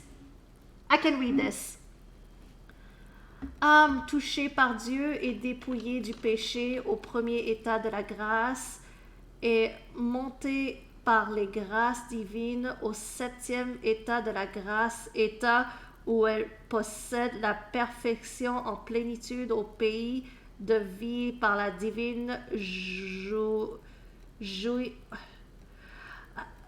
I don't understand the font. The font, please. Oh my gosh. Amour dit ici. Vous actif et contemplatif, peut-être même anéanti par amour véritable, qui allez écouter quelques-uns des prodiges de l'amour pur, de l'amour noble, de l'amour relevé, de l'amour libéré, vous qui allez écouter comment le Saint-Esprit a mis la voile en elle, comment... It doesn't make sense! What I just read doesn't make any sense at all. Now that I think about it, Guy has always been guarded about this book, like he was hiding it. Very good. Please bring it here. What is it anyway? Maybe I should have learned French at some point. But I understand French. It talks about love. I guess it talks about. I think it talks about love. Makes sense to you, but you don't know French. Even if I don't think I can translate it. You don't understand. It's gibberish. It's gibberish. I cannot help you with that.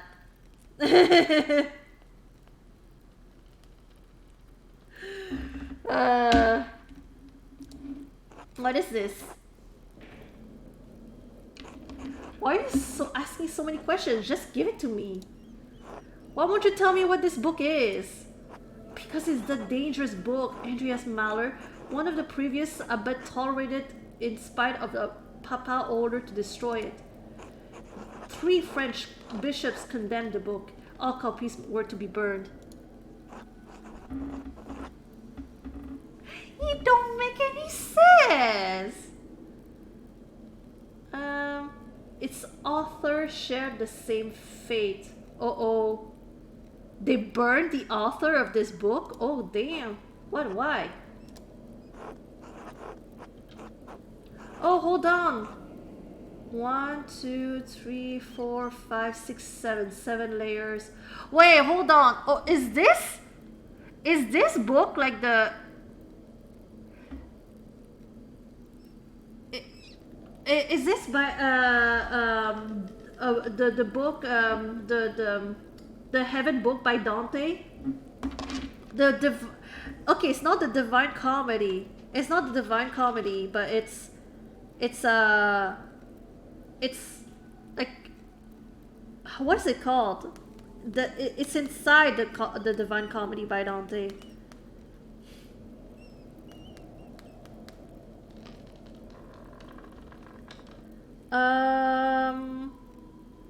Wait. Okay, so there's Inferno, which is not. There's Purgatorio. And what is the heaven part? Paradiso. Is this Paradiso by Dante? Maybe unless I got it wrong. But I'm seeing 7 layers. It's the spheres of heaven. Oh no, but there are 9 spheres. In Paradiso, there are 9 spheres of heaven from Dante. Okay, so it's probably not Dante. Although, I don't even know how Dante died. I don't even know how he died.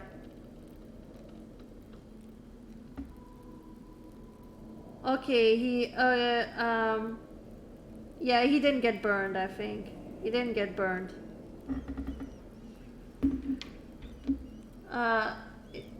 It isn't my place to question the judgment of one bishop, much less 3. And there, before you ask, no, I haven't read it, but I know it contains dialogue between love and reason. Well, I see the word love, amour. Where's reason again? Reason is, the word in French for reason is raison. I can't. Yeah, I don't see reason there. So the book is dangerous. When did the bishops condemn it?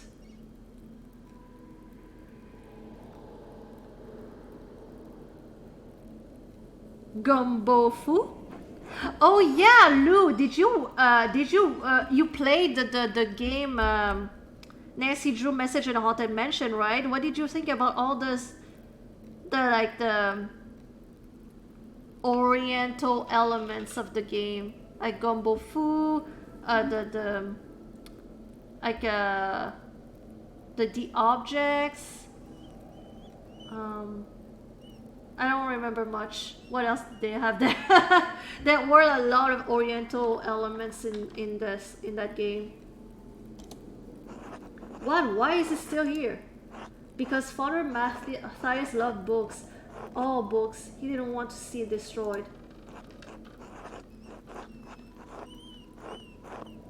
I can sympathize with him. But that's fine, but Father Matthias is gone. Never actually played it before, but usually see other people play it. It's nice that they try to include Oriental elements, but some of it are not accurate. See,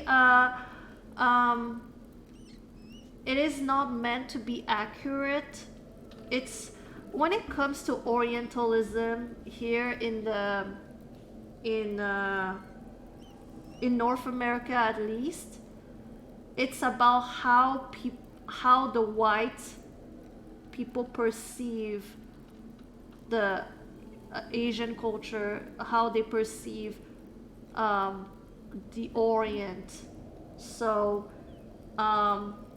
it's the mysticism, it's the fetishization, it's the this is different, like the Chinese characters, oh my gosh. So this is it's like it's like food, it's transformed, but for the eyes of the people who are not familiar with Asia. Yeah, it's like how do I explain this? It's because I don't want to crucify Orientalism like in a harsh way, because a lot of it has been perpetrated by Asians who have moved here to into North America, and they used their culture like to attract like a clientele, whether they this is food from my culture and blah blah blah, or this is art objects from my country, and stuff like that. They leaned in on Orientalism in order to make a living. So I'm not bashing anybody in here, and a lot of the reasons why white people is also nowadays, maybe less so, but prior to the internet it was very different. But there's a reason why white people, the what they know about Asian culture is through the lenses of Orientalism, like the way it was portrayed in North America.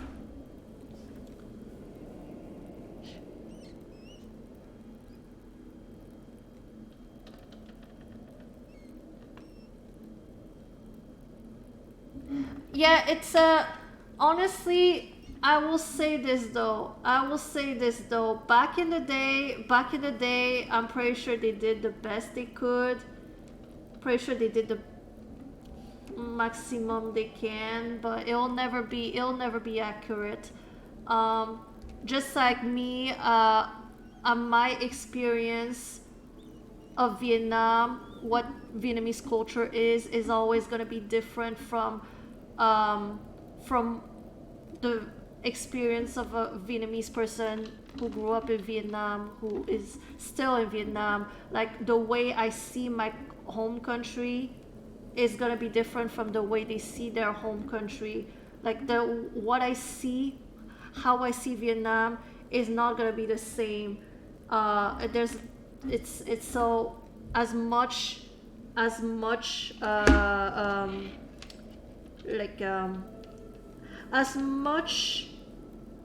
research that I do, I will always be like, I'm probably getting something wrong from Vietnamese culture if I were to depict Vietnamese elements in something, art, game, book. The Mulan movie was terrible. Are you talking about the live action one? Okay, so the Mulan movie. Okay, so there are different Mulan movies. If you're talking about the Disney version, there are two different Disney versions. There is the one that came out in the 90s. It's the animated versions, and there is the one in the like live action that they did recently. And the Mulan movie, the animated version, is a pure example of orientalization. Because I'm sure Chinese people saw it and were like, what the fuck? What the fuck? This is not us. This is not us. But this is because it was made by white people, and this was their idea of what Chinese people were like. You know, the cartoon one, yeah, the cartoon one did great. The music slapped. I watched it. I loved it. I still love the cartoon one, and honestly though, it's a very, very good movie. It is still Orientalism. The live action one, the problem is that they did a lot of like they did a lot of, how do I say this? They Helping people's what I'm all about. Oh my gosh, Captain Dinosaur, welcome. Sugar, we're glad you're Thank here. you so much for the follow. I appreciate that. We're having a little bit of a break right now. We're going on a tangent over here. Welcome. How did you find me? Where'd you come from? Your username sound familiar. I've probably seen you in another chat somewhere. We were talking about Orientalism. Instagram. Oh, that's awesome. Well, welcome. Yeah, we were talking about Orientalization. I don't remember how we got here, but yeah, I was the latest live action Mulan movie. I will say this: the reason why like everybody's shitting so much on it is because they did such a big fuss about being accurate to the culture, like appealing to the Chinese, like, oh, respecting Chinese culture, like really being like accurate, but they did not at all. It was like, I knew, like, when they hired this white woman to direct the Mulan movie, I knew this was gonna go south. I felt it in my soul that this was not gonna go the way they wanted to. And no, whatever you say about the movie, whether it was good or bad, and whether you enjoyed it, whether you didn't enjoy it, that's not the point here. That's not the most problematic point here. The problematic point is them like filming like in a concentration camp zone. Like, the Chinese government is doing some fucked up shit, like putting people in concentration camps, and just persecuting a whole ass minority here, and they had the nerve to thank them in the credits. This is not.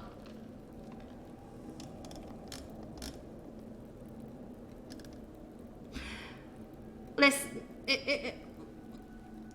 it's over. It's over. We don't even have to talk about how bad the movie is. We don't even have to talk about how bad it is. I don't even care if it was a masterpiece. If it was a masterpiece, I'd be like, dude, no. No. Like, I cannot enjoy the movie after knowing this. Ryan the Last Dragon. I went on a whole tangent about Ryan the Last Dragon. Are you sure you want me to go on a whole tangent about Ryan the Last Dragon again? I've done this before.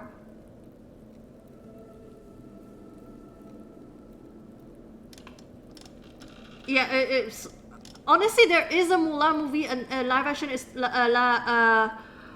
action Mulan movie that was made by that was made in Hong Kong, right? It was made in Hong Kong, I think. I love that movie. It is way more accurate. It was very sad. It was very sad. Probably way too sad. The original tale is way too sad for Mulan, for Disney. The original tale is not too sad for Disney. Avatar: The Last Airbender clone enough said. Oh my gosh. What are my thoughts of turning red? See, turning red, I enjoyed it. It is not my experience growing up, but I empathize a lot with the heroine from Turning Red. And they actually, I think they did a good job. It's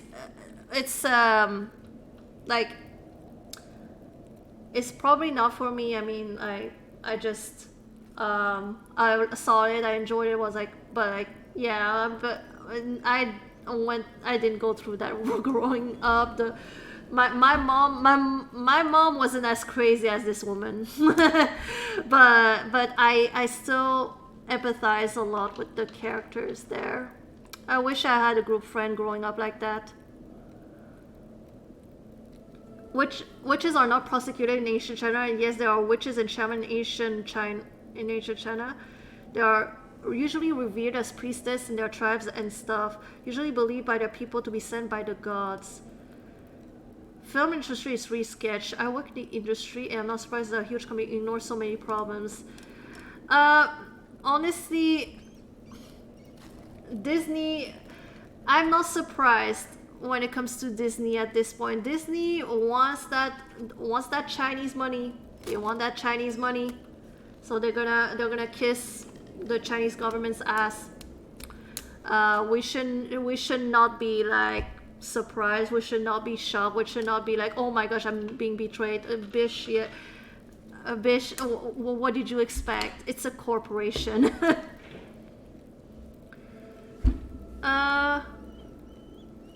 Yeah, I love the main group of friends. As for the minority, they aren't persecuting the minority, though, not like in the Western media says at least. They may be educating, sure, but there's a history as to why they're doing it. Oh! Interesting. Yeah, interesting. But to be fair, though, I can go. I can only go based on the news that I get here. Yeah, the original tale is sad as fuck. Okay? There was no way that Disney was gonna be accurate as fuck, 100% accurate. It's just too sad for Disney. Oh, I will say this though. Oh, thank you so much, Captain Dinosaur, for coming in, following and chatting. I appreciate that. Thank you so much. I will say though this about Raya. This is a big problem that I have with Disney, is them wanting to. They're claiming they want to like represent people. They want to tell people stories and everything. They want to tell our story. But they want to get those points without working for it. They took all of these Southeast Asian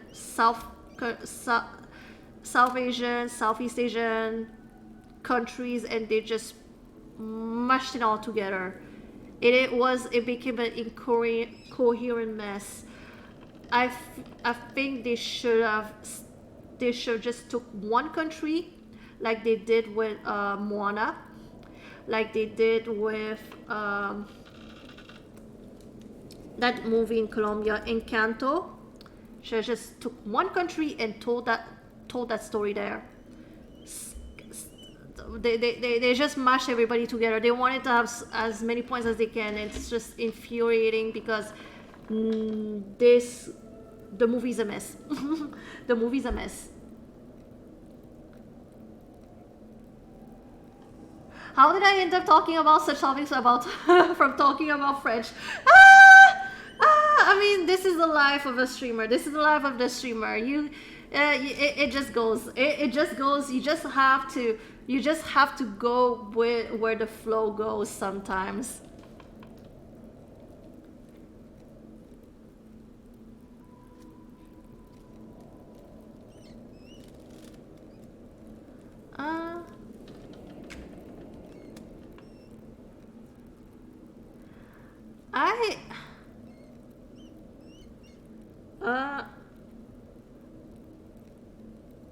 Yeah, I cannot comment on that.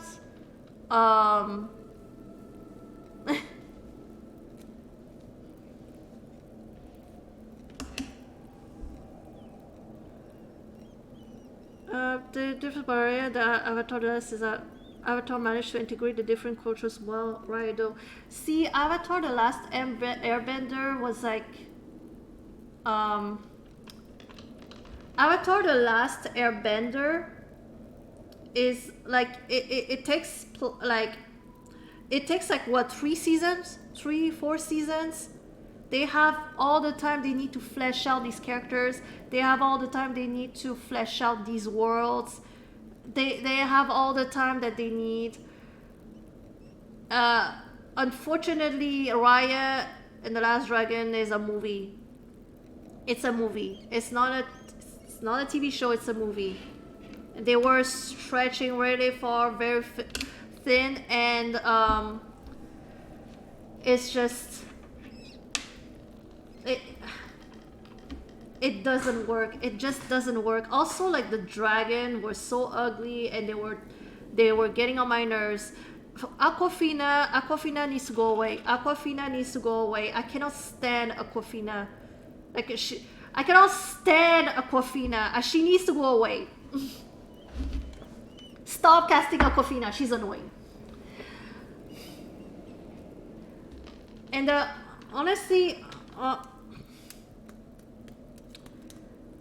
also, Aquafina is not Southeast Asian or South Asian.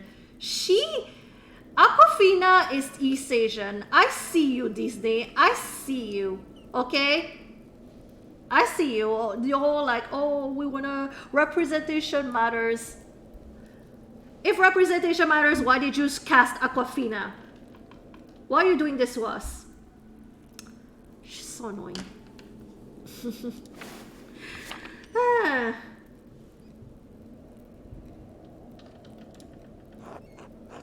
Oh yeah, there's a game going at. There's a game going. Yeah. Oh, and one last thing, like the whole like, oh you must trust people, like you don't trust people anymore, this is bad. You must learn to trust one another again. Bitch, she got betrayed. She got betrayed over and over and over again by people. Why should she trust anybody at this point? This was such a bad moral of the story. Oh, you must trust this person even though this person betrayed you again and again and again and again and again. But you must trust her.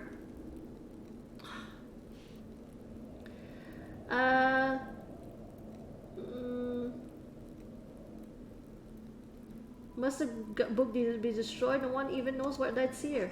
I do. So do Mother Cecilia and Father Gernot. Oh shit. Well,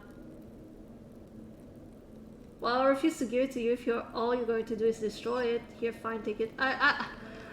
Oh my gosh, I don't. I'm gonna. What? Why not? What are you going to do with it?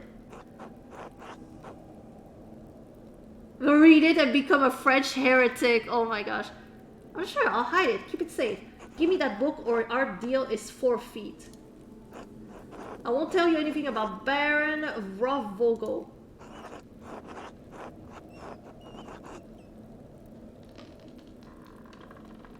I propose a compromise. I will take the book from the abbey far away.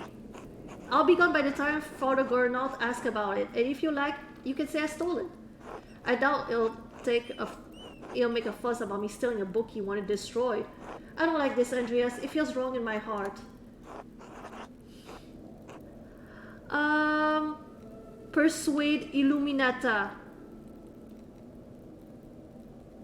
Uh-oh. It feels right enough in my heart for the both of us. Oh no, we failed. I don't think so. That doesn't even make sense. Shit. Consider the sound theological reasons for allowing this book to be received. More sound than a condemnation from the 3 bishops of Paris. I mean, who are you going to trust, them or me? Thank you for making my decision so easy. Oh my gosh. Did you leave the university voluntarily or were you expelled? Appeal to your duty as a librarian of this abbey to not destroy this book. My duty is to God and to the vows I made to the rule. Oh! Oh, you tried the legal talk to her? You fucked up. Yes, I fucked up for sure. I fucked up so bad. Welcome, by the way. Sugar, we're glad you're here. Oh, will it work? But you know, you do love books as well. I know you do. Oh, okay. Express admiration for the Irish scribe. Offered to help Illuminata enthusiastically. Quoted the Aeneid from memory. Sympathized with Father Matthias. Yay! Andreas, I love God. Books contain knowledge that can help bring us closer to His truth. I do not love books as things, but I do love that books can convey God's truth. It is not my place to judge your love of books, but it's not a love we share. Oh no! But does the gospel not say hate the sin but love the Bible, which means book? So no, it does not.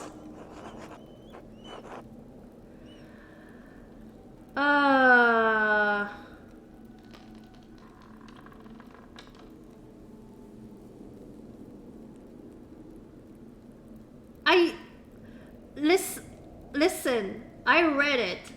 It doesn't make any sense. It doesn't make any sense.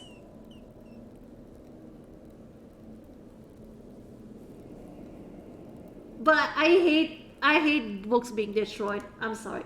So be it. I hate books being destroyed. That's just how it is. I guess the bell for sex. The brothers will be sitting down for dinner soon. I should see if Otto is around and still wants to eat with me. This is a very impactful decision. What? You say that now? I think he's working by the guest house below the abbey. Wait, I wanna see what he put in the bell for sext. It's time to sext, everybody. It's time to sexting. I wonder what Prior Fenric was doing with this book. From the library of the University of Five Churches, the Hungarian called Pex. That's where Fenric is from. Doctor of Theology George O'Grant. A friend of his? The Speculum Astronomica, Albers Magnus' Defense of Astrology.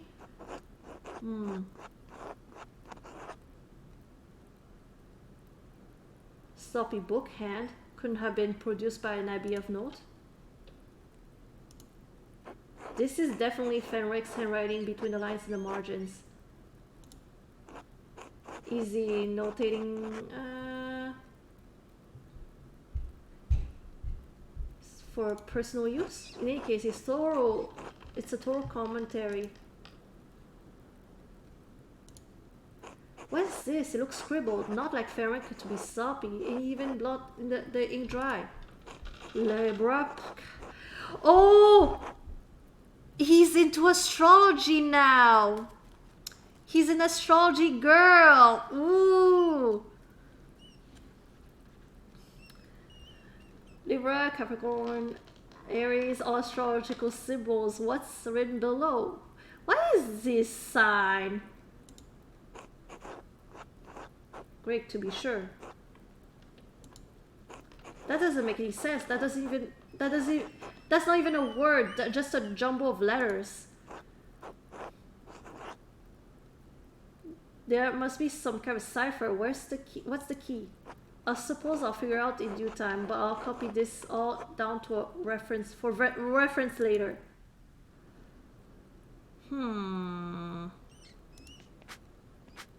Okay. By the way, BB, did you finish the game? Clara kindly gave me food for dinner. I should see if Otto and Andres are around. Otto is walking down the abbey below the guest house and the abbot's house. Oh my gosh.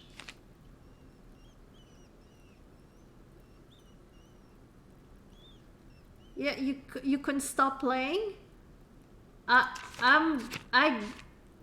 bet I am very far away from the ending still. So this is what I chose for my character. I got ways to go. It didn't help that I went on a tangent that had nothing to do with the game, but that's the life of a streamer.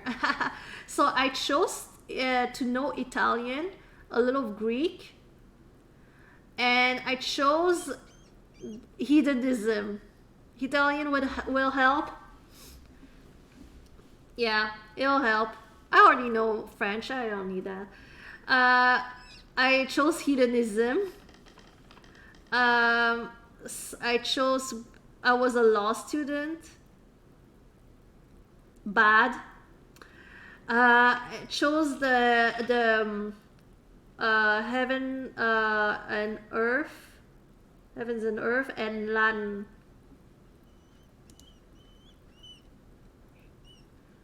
Oh, you didn't choose hedonism, Fisher. You surprised me. You surprised me. Wait, so below there be between the guest house. Okay, so well, yeah, here. How would I go out? I guess I just go back the way I was. You chose the doctor and the book one. Oh yeah, book was one of my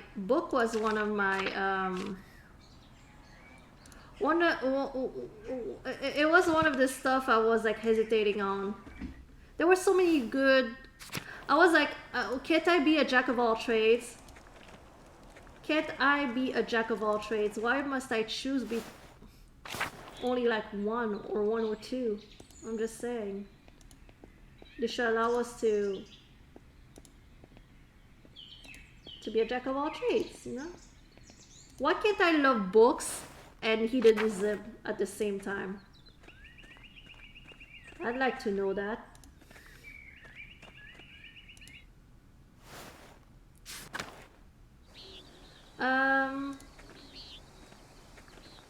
Wait. So, oh, there. Oh, my Martin. Go away, Andreas. Can't you see I'm busy? No, really. What are you doing? Mind your own business.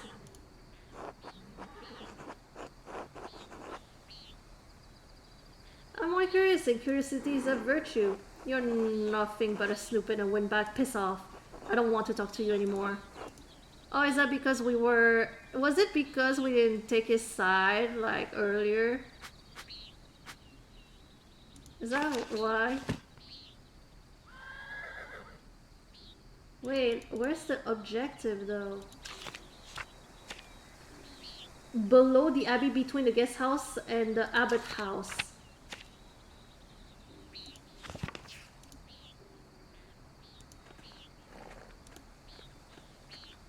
Oh, there they are. Good day, Master Mauler. Ah, Andreas, good to see you. I trust Clara gave you my message. Afternoon, Andreas. Otto, Clara did give you a message. Sorry I missed you this morning. I was still asleep when you came by. Ah, the abbot really lets you get away with anything, doesn't he? Leave him be, Otto. I'm hungry. Let's pray.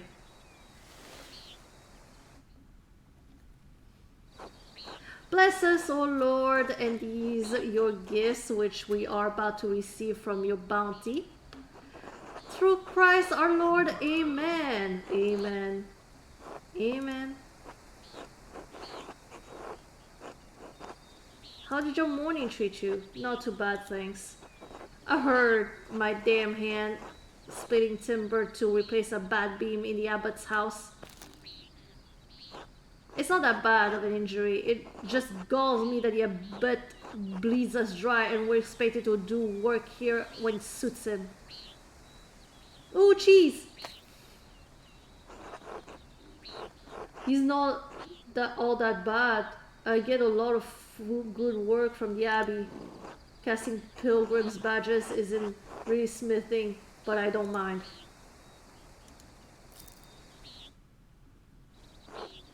Anyway, I saw you walking with the Baron Ruff Volgo in the meadow on your way up here. What's that all about?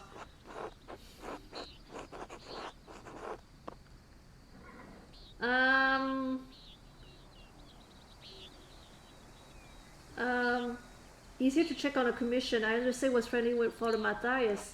He was, though Father Matthias had some misgivings about the Baron.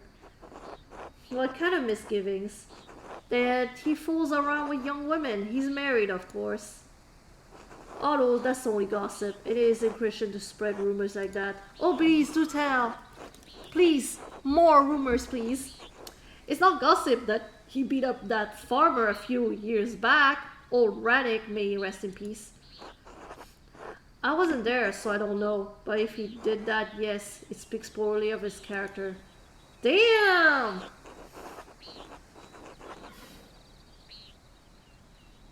We had a long conversation on our way up here, but he didn't mention anything about that. What did you talk about then? I mean, no offense, but what does a nobleman have in common with an artist?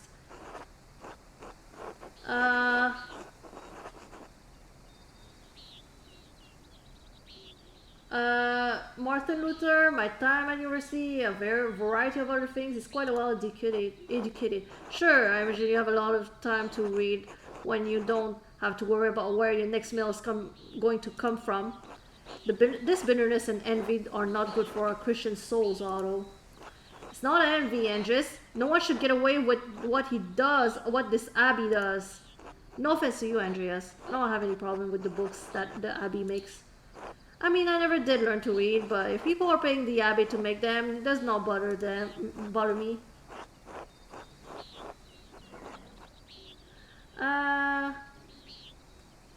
No, understand. I see why people resent the abbot's rule. He's a harsh lord. Hold Otto. Did you see that the Bowers sheep escaped the grazing fields again? No, but I'm not surprised. Martin was supposed to fix that fence. He probably did a bad job at it. He always in a foul mood, and he could be the laziest soul in tasting.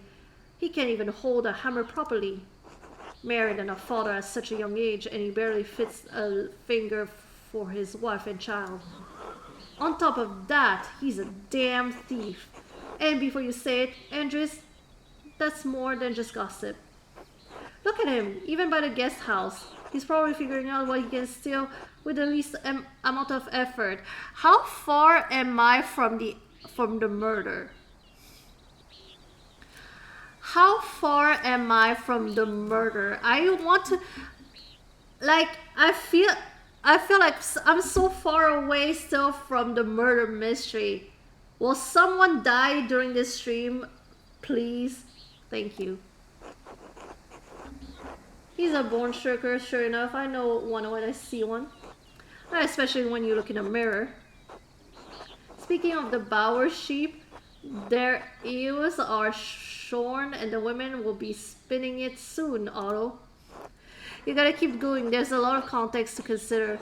Tina will not end until someone dies. I will... If this keeps going, I will commit the murder myself, okay? I will kill myself, do the murdering if they don't shut the fuck up. Also consider that murder may have already happened. Oh, okay, well, I mean, if someone did already get murdered, then they are not doing a good job getting found. Okay, they're not doing a good job getting found. I got it, Andres. No need to tease. What God wants to happen will happen. Looks like a storm is coming. We should probably get back to it. Alright, I'll catch up in a moment, Andres. Don't break your fan. Yeah, I wouldn't want to break the fan. Yeah, that's true. Oh, Andres, say hello to Eva for me if you get a chance. Eva, huh? Well, chosen, Otto. Andreas, don't. Just tell her hello for me and keep out of it. You're the one involving me in your courtship. I didn't ask to be your messenger. Fine, fine. I'll tell her.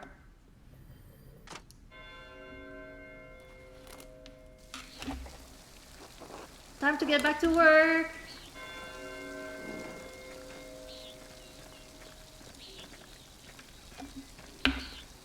Da da da da da da da da. Oh my gosh, I'm starting to get hungry. Wait, what's happening here? God bless you, Andreas. Hello, brother Mathieu. What are you doing here?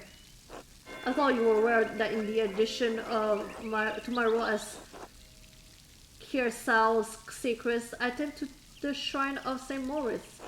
He's the patron of Icing and Kiersau both, so it's my duty to ensure his reliquary is well cared for.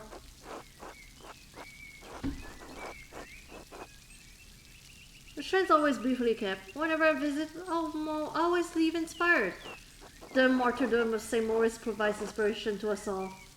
You're familiar with the life of St. Moritz, are you not? I haven't had time.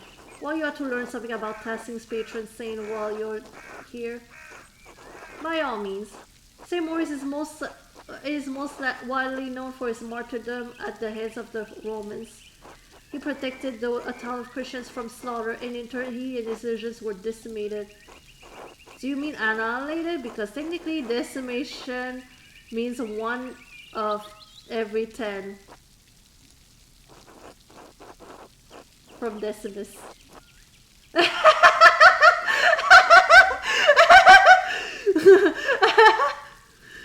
Oh my gosh.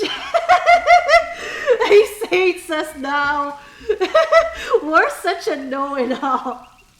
We're such a know-it-all. Anyway, you said he's a legion. Would that mean he was a Roman soldier? Yes, he was a Roman citizen and led a legion made up entirely of Christians into Bavaria. When he refused to kill the Christians, even though they were traitors to Rome, the emperor had his legion massacred. Most of the pilgrims who come knowing only this, if anything, about his life. However, Tassing venerates Saint Moritz because he was the one to convert the town and save it from destruction. Saint Moritz came here?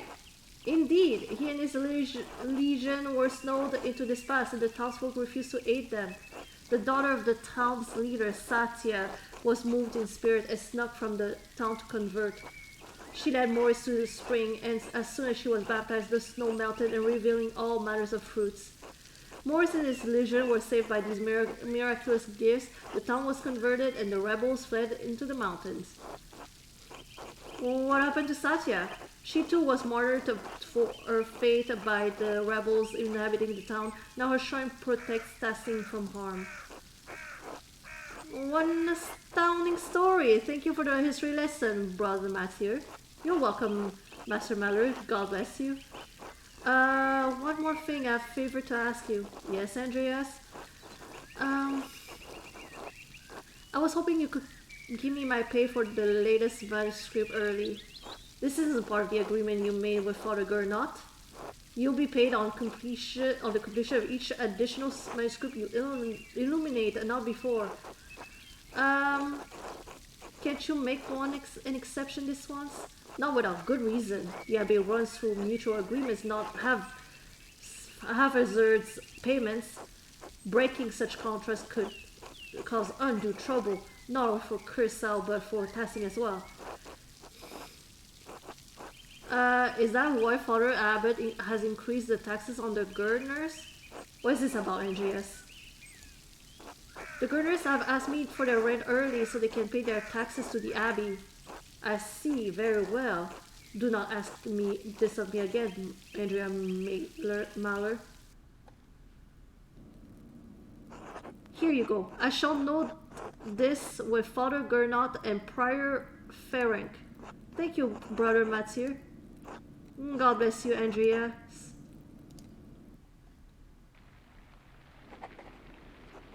Alright, now that I've got my payments, I can give Clara the rent early.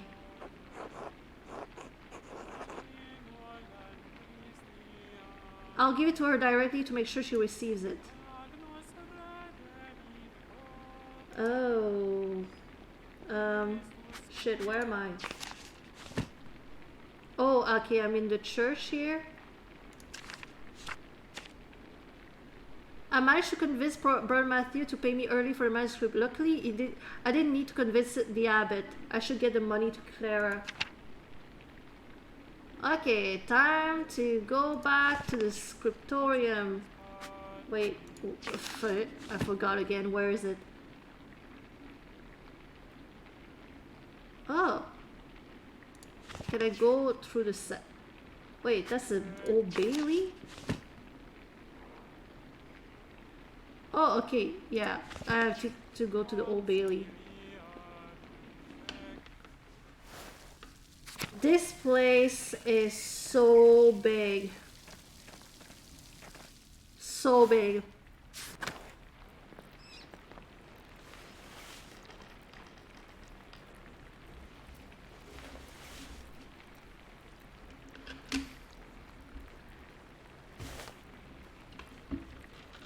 Brother, Doc? This work. I don't know where to start. Inconsistent spacing. Rough strokes. You're working like you want to see this place closed. Brother Prior, I'm working to the best of my abilities. I dispute your criticism. I may not be fast, but I have still have my talent, praise to be God. And Brother Guy, what? Are you still on this page? What's wrong with you? Normally you're so reliable. My apologies, Brother Prior. I will work harder.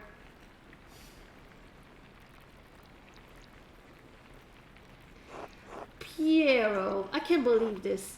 Baron Rovogel has come to check on this progress, and this is all you have?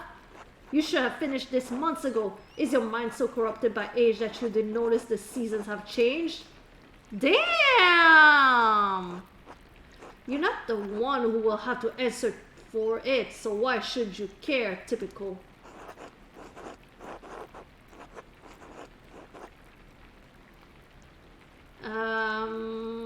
Excuse me, Prior Frederick, but I believe your point is made. Andrea, I will remind you that I'm the master of the scriptorium and you are a guest here. I agree, Brother Prior. Brother Piero's work is unacceptably slow. Guy! Nobody likes someone who licks boots, okay? Nobody likes a teacher's pet. You're insufferable, Brother Guy.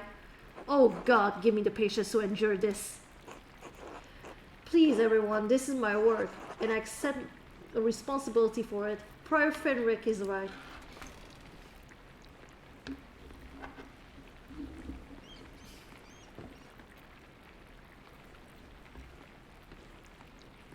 Oh, there he is. Prior Fenric, is this mine? It must be, yes. It is, my lord. I can't explain. No, no, I don't want excuses. I've come all this way and I have to be honest. I expected more. It's nowhere near finished and the style is, well, it's very old-fashioned. I thought I made my desires clear. Then why did you hire an old monk to take care of it? You have money. You have money. Why you here? I feel like my generosity towards Carousel is being taken advantage of. Am I the fool in this sad story? No, of course not, my lord. Never. We can fix this. Of course. We only want to accommodate you.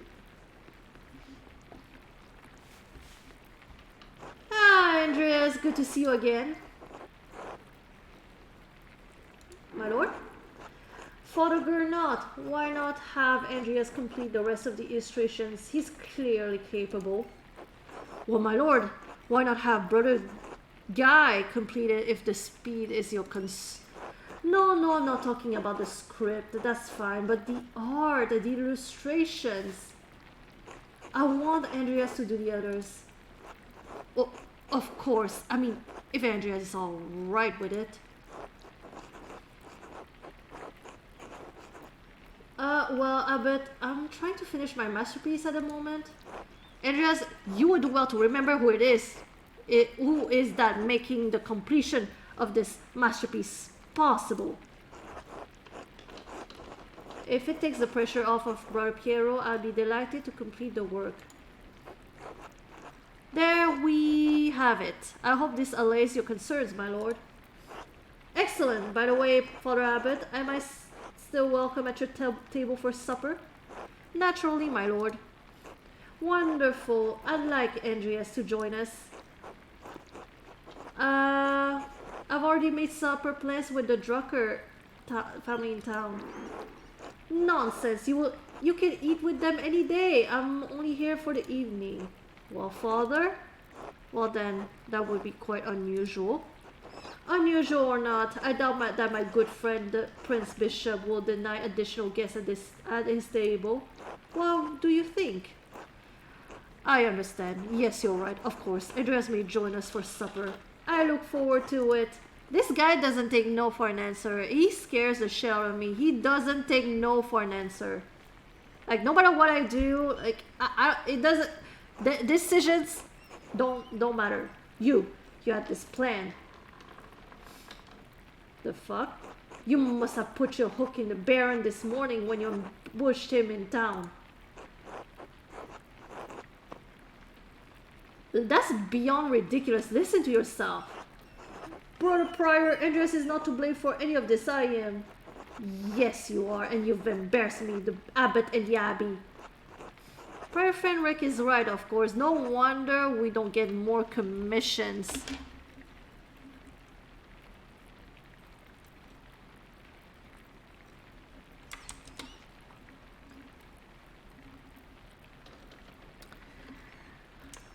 Well, just as I thought, trash.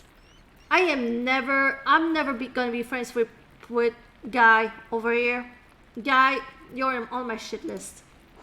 Guy, can you stop flattering the Prior for 1 minute? Yes. I want to call out both. I want to call out both. Can I throw one stone, two guys? Throw one stone, hit two butts. If anyone's the embarrassment here, it's you, Fenric. Brothers! If you please, Sister Zidana and I would prefer it if you keep the noise down. It sounds like Samson slaying a Philistine in here. Of course. Get back to work, everyone.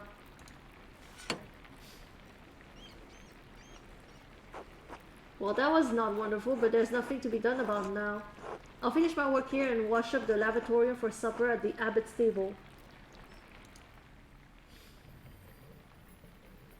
Oh my gosh, even like the calendar, like the even the clock is cute. I feel bad for the guy, the not guy. For this Piero. I feel bad for Piero.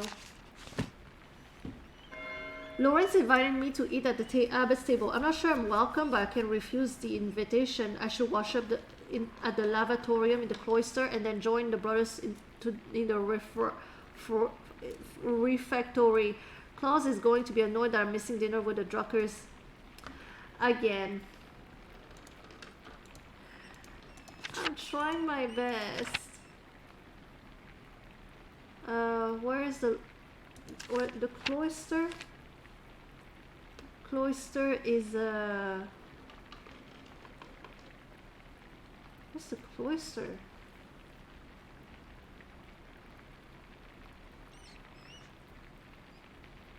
That's a church? Oh, courtyard and lavatorium. Oh, okay, it's there.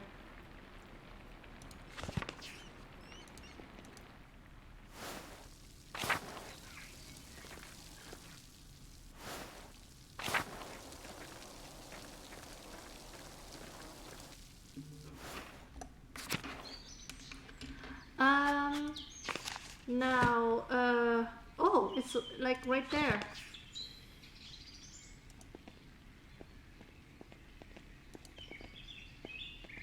Courtyard and lavatorium over here. Oh, is that the lavatorium? Andreas, I'm so glad you'll be joining us for supper, though the circumstances are unusual to be sure. I won't be able to speak with you. None of the brothers will, but it will be good to have you with us. That's a shame. I always enjoy our talks. No, the same doesn't apply to you at the abbot's table. You can talk all you like, though I wouldn't recommend it. Father Abbot does not look kindly on idle chatter.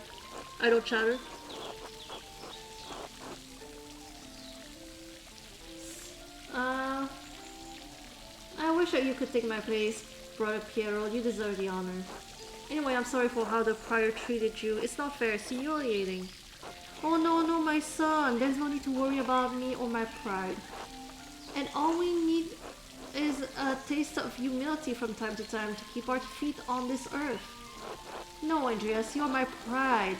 I cannot claim to have taught you much, but I'm proud to have known you in your work. And when you will leave all of us at Hirsau Abbey behind, you can call upon your friend Lorenz, the Baron of Rothvogel, to help you in your career.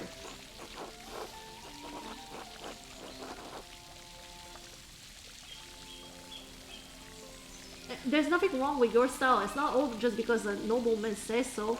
Don't trouble yourself over it. Time passes for us all. Things change. The future will right over the present. You need not to fear any of it, as long as you remain true to yourself and God. Now I must hurry to the refectory to join my brothers. I will see inside.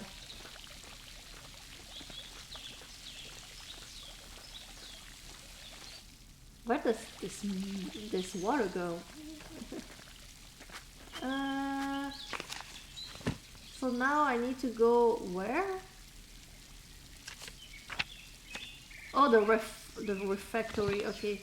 Good thing that they have like this little star over here.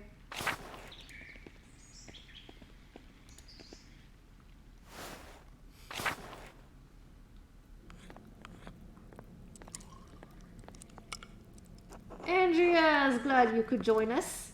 Thank you, my lord. Father Gernot, Father Thomas, Prior Ferenc. They can't talk. Oh my gosh, this is painful, like a dinner table where nobody can talk. Simon Peter answered, "You are the Messiah, the Son of the living God." Oh, the Gospel of Matthew, wonderful. Jesus replied, "Blessed are you, Simon, son of Jonah, for this was not revealed to you by the flesh and blood, but by my Father in heaven. And I will tell you that you are Peter, and on this rock I will build my church, and the gates of Hades will not overcome it." Have you not read Matthew much, Andreas? Have you read Matthew much, Andreas?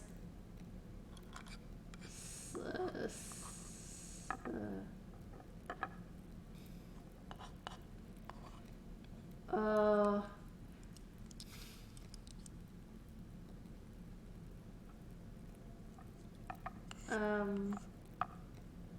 some, yes. I will give you the keys to the kingdom of heaven.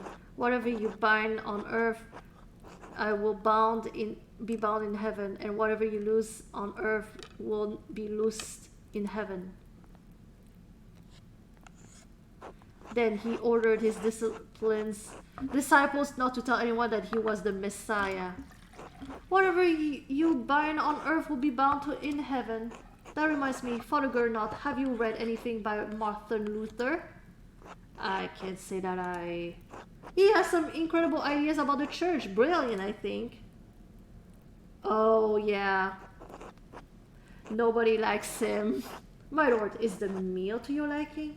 I believe I remember you enjoying our quail on your last visit.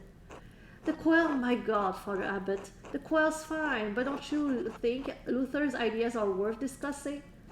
He's talking about the future of the church, shaking things up in a way I don't think we've seen before. Father Thomas, you see values in his ideas, do you not? My lord, I mean no offense, but I do not. Brother Matthew, yes? How appropriate. What are your thoughts on Luther's attack on the church's sales of indulgences? Oh, he's not making friends here. See, this guy is doing it on purpose. Nobody likes this guy. Nobody likes this guy. And we were unfortunately, I said earlier that he has some interesting ideas. I wouldn't say it here. Baron, please don't involve the other brothers in this conversation. Fine, fine. What about Andreas? Certainly a man who attended the same university as Martin Luther can spare some thoughts on his work. I'll remain silent. I too, Andreas. I expected more of you. I'm not trying to get your approval here. What?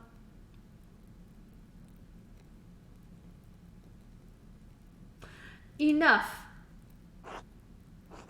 Lord Rathvogel, you are a guest and held in high esteem, but you have worn out my patience. You will not be discussing Luther's work with Andreas, Thomas, Matthew, or with any other brother. Is that clear? I suppose, Father, it is your abbey, but you're taking too much offense at this, and you're far too afraid of change. Whether it's from Luther or someone else, reform is coming to the church. You had better accept it. What? Bruh. Oh my gosh. These two are gonna fight. These two are gonna fight. Oh my gosh. Neither you nor Martin Luther dictate change to the Holy Church on their whim. This talk is beyond insulting. It's blasphemous or outrageous. How dare you? I see. I've overstepped my boundaries, and I suppose I've ruined everyone's supper. My apologies. Are you gonna die? Are you gonna die? Please? Obviously, you are the guy who's gonna get murdered. Obviously. Can you please die now? So we can get to the murder mystery, please?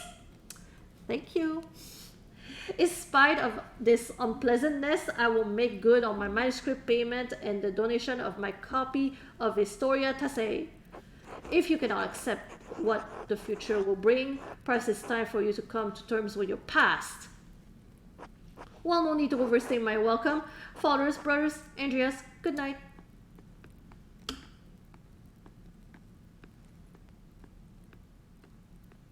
Please don't hate me. Thank you, Andreas, for not letting him engage you in his debate. No good will have come of it. There's a time and place. There's a time and place for everything. Now then, I must ask you to leave so I can speak to the brothers in chapter privately. Can I please finish my food? Brother Piero, please accompany Andreas out. Can I take the food? Is there mashed potatoes? Can I take the mashed potatoes? I will take my leave as well. Good night. That's this. I've been to more awkward places, awkward dinners. Don't worry about Father Gernot. The Baron, I'm sure it will be all fine in the morning. I hope Father Abbot can see that the Baron's heart is in the right place, even if he picked the wrong time to express himself.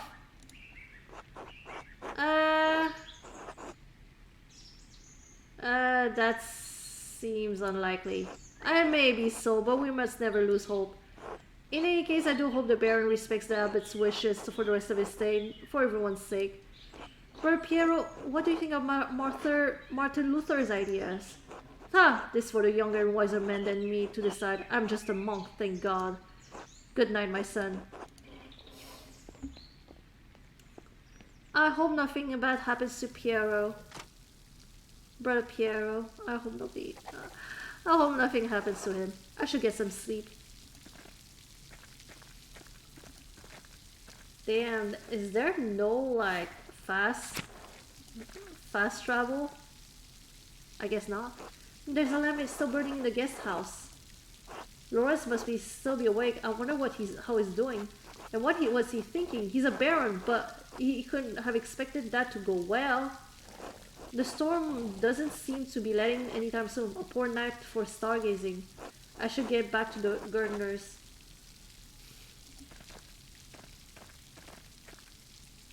Hold on. Passing here. Oh, okay, it's the meadow. It's this way.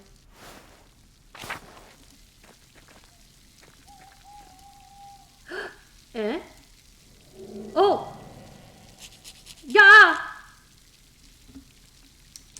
Oh! Whoa, that was freaky. Are you alright, Master Mauler? I think so.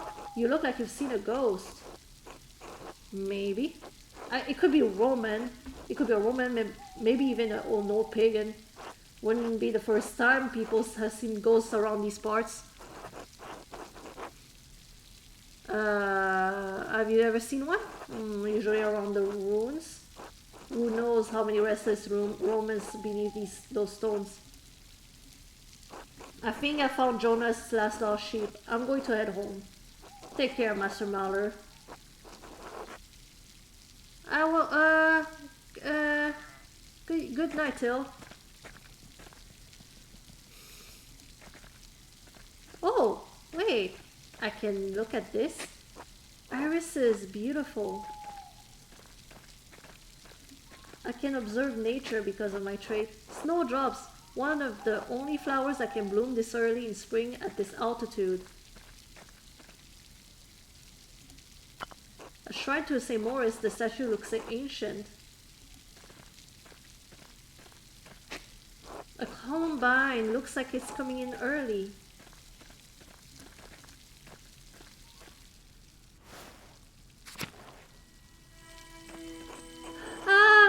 No! Amelie? Who's that? Pale horse, still on the floor. Hello, are you alright in there? Martin, Mans, the pale horse, death. Sorry, sister, listen to my voice. Do you hear me? Do you hear me? Yes. Yes, Father, I hear you. Am I here? Is this now? Yes, you are with us, and it is now. I apologize, Andreas. I imagine that must have been quite alarming. Is she alright? She is, yes. Sister Amalie is a mystic, gifted with visions when God sees fit to give her one. Some of us are more frightening than others. How long has she been here? She's been sealed in the cells next to the church for almost 10 years now. What? Bruh. Oh my gosh, 10 years? Why? If you came to mass more often, you would see that I gave her communion through a window of to her cell. Her cell? She's an Anchoress, a religious hermit so devoted to God that she has enclosed herself in the cell next to the church. She's dead to the world, but continues a life of prayer and religious contemplation. Sometimes, ever so rarely, she receives great and terrible visions. Is she a local to Tassing, or was she a nun at Kirsau? Neither. She came here from a Benedictine abbey in Lower Bavaria after it burned down. I'm her confessor and caretaker. Many anchoresses are not literate. I write down her visions to help her interpret them. I thought all of the monks and nuns at Kirsau could read, even poor brother Volberg. Thank you, Father Thomas. I must rest now. Of course, sister. She seems unhappy. She's not unhappy, but she's in pain, both physical and spiritual. I would say that's unhappy. Her spiritual pain comes from her revelations. They come and go. I try to address them as best as I can. The physical pain comes from a deformity in her spine and aching in her joints. I know of no cure for that, save prayer to the Almighty. Sister Marie was saying she had a vision of death. Could someone be in danger? Oh no, don't rush to judgment. Her visions are divine and powerful, but they could have many meanings. Some of her revelations take years to comprehend. Some may never be understood at all as God wills it. Still, the argument at dinner was quite troubling. Perhaps if it has cast a shadow over our thoughts. Now then, the good sister appears to have fallen back to sleep. I must prepare for bed myself. Good night, Andreas. I wonder how it would come to play in the story. I feel like we're gonna have to rely on that. We're gonna have to rely on that.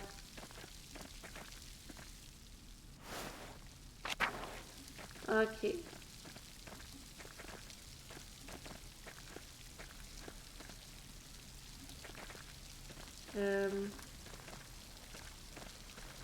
So Gardner Farm over here. And let's go in.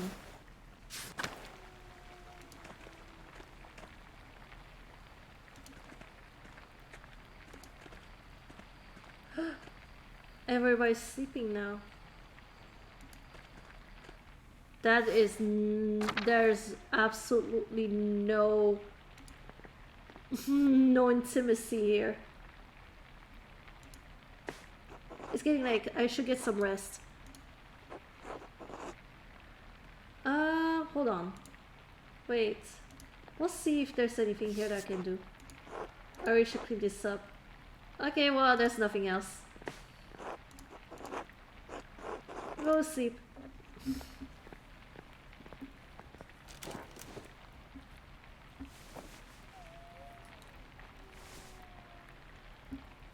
Damn. This looks like very, very like...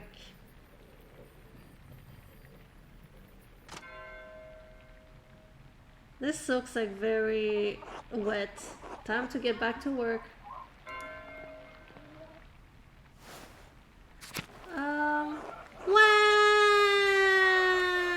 It's alright, Ursula.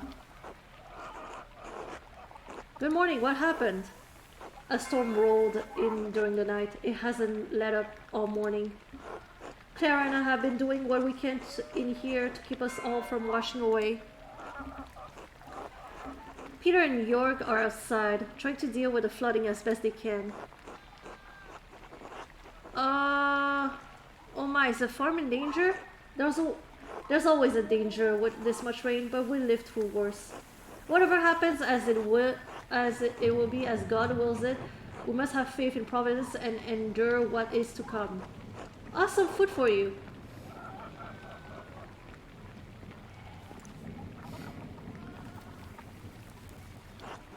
Sorry I couldn't prepare anything more. Thank you. Otto wanted me to say hello, by the way. Oh, he did. Haha. Good. Thank you. Have a good day at the Abbey, Andreas. Try to stay dry. Thanks. You too. Good luck. Wait, no. I want to pay for my rent, Andreas.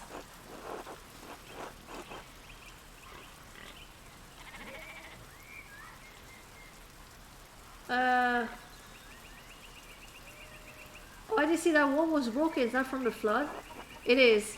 Must have broken during the night. Some of our sheep escaped. We'll have to track them down later. This is the way it always is. Rain falls on the Abbey and rolls downhill to us little people. Well, it's hard to blame the Abbey for that. That's just how rain works. There's a reason we're down here and they're up there, Andreas. Anyway, I have to get back to this. See you later. Wait, hold on. Need to go back and give Clara... Hello, Andreas. Hello, Clara. I have something for you. Oh? This should be enough to pay my rent and the tax you owe to the Abbey. Andreas, this is far more than your rent payment. We can't accept this.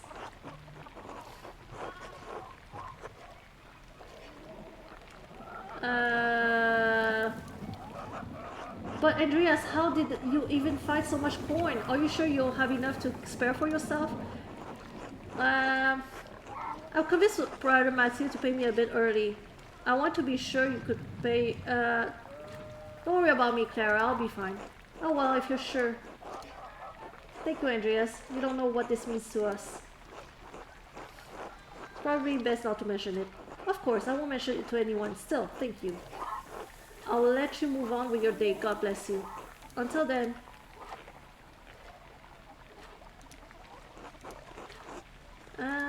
Alright.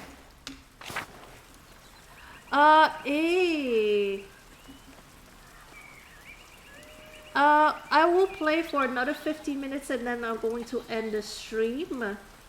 But this is very fun so far. I'm intrigued of where this is going.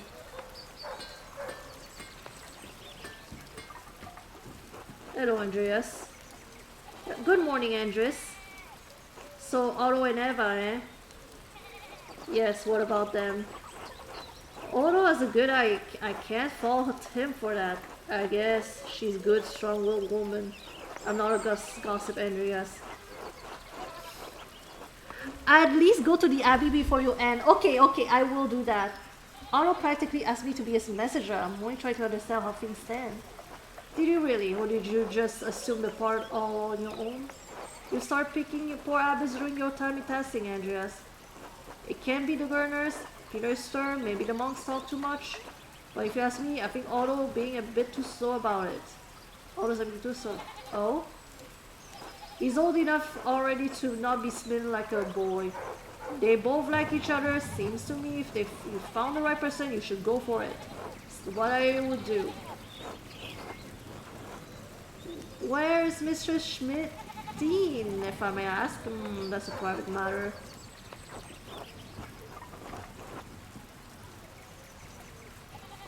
You can trust me, Andres, aren't we friends? This is what the Gospels always say. But we are friends, I can't deny that. But I do hope I find someone to have at my side as we build a family. God has not given me this blessing. Worry not, it could happen at any moment, Andres. Wanna hope so. But I must get back to work, Andreas. Enough talk. Until later. Yeah. I have to go this way.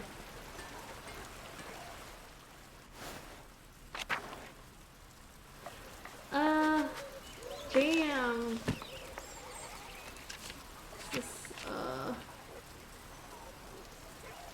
The weather's awful, but I must still get to the scriptorium. Damn. Oh, to go this way. The midwife. Oh, Rick. A bakery? God be with you, Andreas. Seems like we have a good spring storm, though I hope it lets up soon.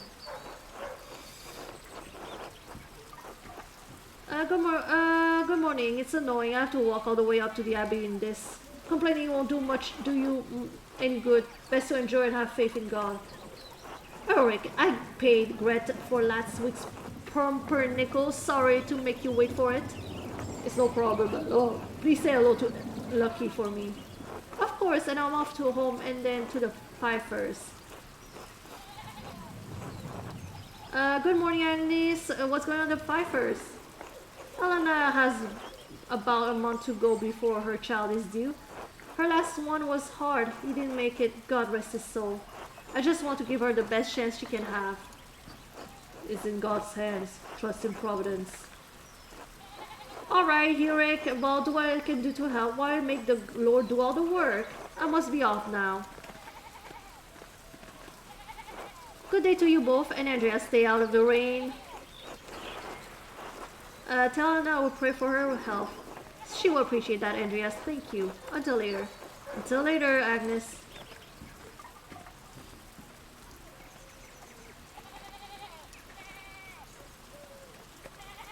Ooh!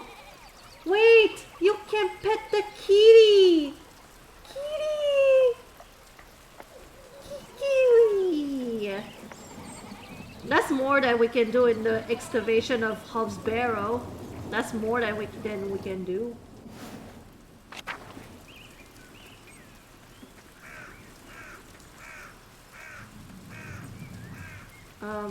Oh. Soft key. I've said this before. It isn't good that the water drains here so quickly. It's affecting the foundation. It needs to be looked at. I understand, but if you dig here, you may be disrupting the bodies decomposing in the yard. Of course, Father, but they're going to be dug back up again anyway. Yes, but why disturb them unnecessarily? The Barrow is a scary game. At least let us pet the cat. I'm just saying. It's still for church, Father, but you can't put this off forever. The foundation is going to crack. I understand. Perhaps after some of the bones have been moved to the ossuaries. Thank you, Lucky. Good day, Master Mauler. Good day, Father Thomas. Everything alright at the church? Yes, Lucky was again reminding me of this danger of severe rainfall can pose to the foundation. God looks after his flock, but sometimes the pen requires an earthy hand. You'll be taken care of. God be with you, Andreas. And with you, Father Thomas. Until later.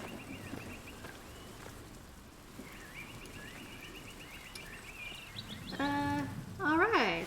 Now we go to the meadow. Oh yeah, no, we already looked at that. Till! Hello there, Master Mauler. Hello, Till. Bumped into any ghosts lately?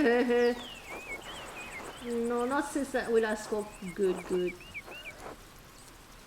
Have you ever seen a nicer view? Don't get sights like this in the cities, I expect.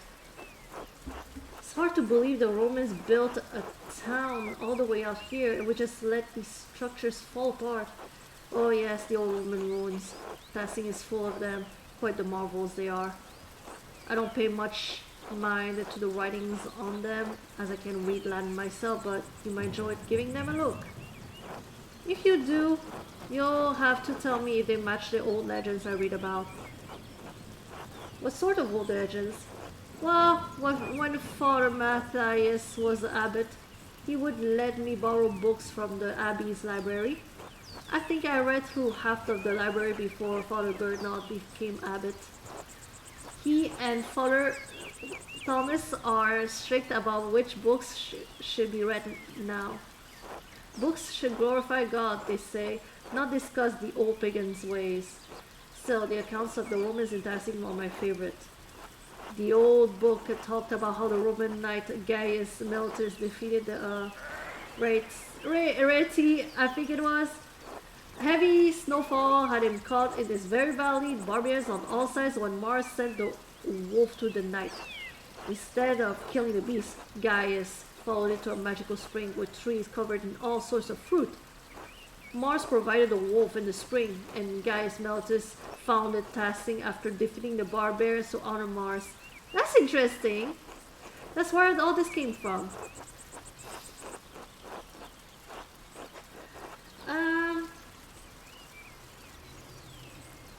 That sounds a lot like the story brother Matthew told about St. Maurice without the Roman gods, of course.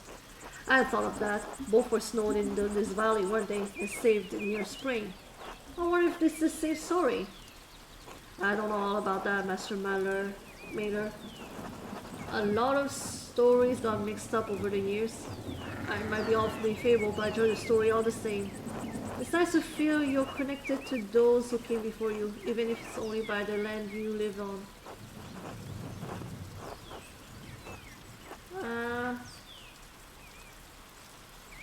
I'd rather look forward to new opportunities, but I do see the values in looking back. To each his own, I suppose. It's been good chatting with you, Master Mallard, but I'd rather get back to work. You let me know if you find any particular good books in the library, alright? I will until they'll tell. Until then... Martin? Hey, Martin! Told Martin not to... Eat shit, Andreas! Achoo! Yeah, he hates us. I should get to the scriptorium. Gernald will give me an earful if I'm late again. Why is saying me eat shit?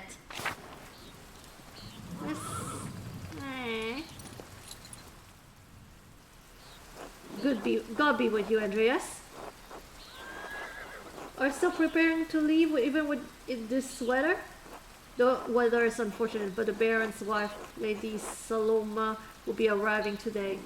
My lord intends to depart as soon as she arrives. How long have they been married? 7 years now. She's a fine woman, a true lady. I was hoping to bid farewell to the Baron before he leaves. I'm sure you would appreciate that. He spoke highly of you before you went to bed. He was disappointed that you didn't debate him at the supper, but he understands that you didn't want to anger the abbot.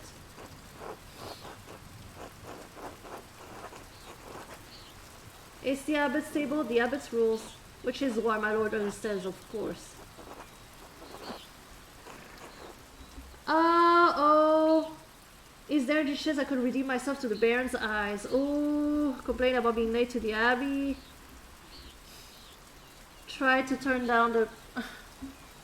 Yeah, I did not earn his favor, not that I care.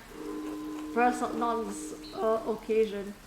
I believe you may have offended the Baron in some other way as well. Some way? Or some ways. I would not fret too much about it, Master Mallard. He's a forgiving man. Where has your master gone then? He went for a walk in the morning. He didn't say when he will be back. That seems odd, given the weather. Not odd for him. My lord enjoys hiking in all sorts of weather. A little rain never bothered him. I can sympathize. We Swabians enjoy a good walk through nature, even in such conditions.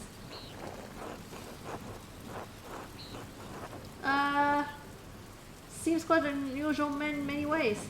That may be so. I only see him as my lord for the last 7 years. That reminds me, did you see a short, surly-looking young man in a hat on the way up this morning? Surely you don't mean me. Ah, no. He was shorter than you by 2 hands at least. That can only be more... Oh!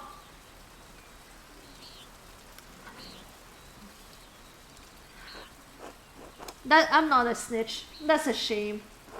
Did something happen? Some of my lord's rings went missing, along with some golden. No need to concern yourself, though. My lord is a man of means. He won't miss them. In any case, I must finish preparing the horses. It was good talking to you, Andreas. Of course, I hope this rain lets up for you soon. God willing. Until next time. Until then. Damn! Martin! smart and going places. Have you met Mouse Finger yet? Who's Mouse Finger? Is he a human or a cat? The cat in the coven? I haven't! There's a cat in the coven? Where? Shit. I haven't seen the cat.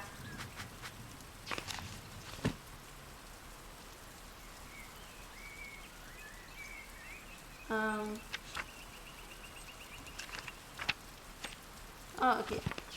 I've seen the cat. What is he usually? Where is he usually? To be fair, I don't really explore the place. Like I go straight to where I'm needed. He's not in the cemetery, right? Probably not.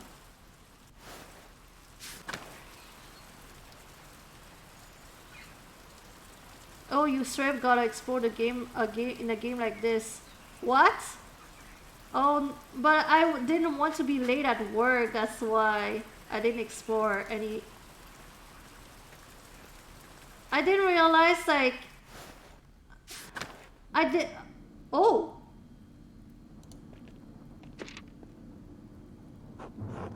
What is this? A Volvel? I've seen that before in astronomy or in medical tracks. What's this for? 2 wheels. The top wheel has Greek words and holes cut out to reveal letters. Well, from now on, make sure to explore. Oh, okay. Yeah, I didn't want to get in trouble for like not being at work, you know. No. The outer edge of the lower wheel is divided into 4 sections, each bearing an elemental symbol.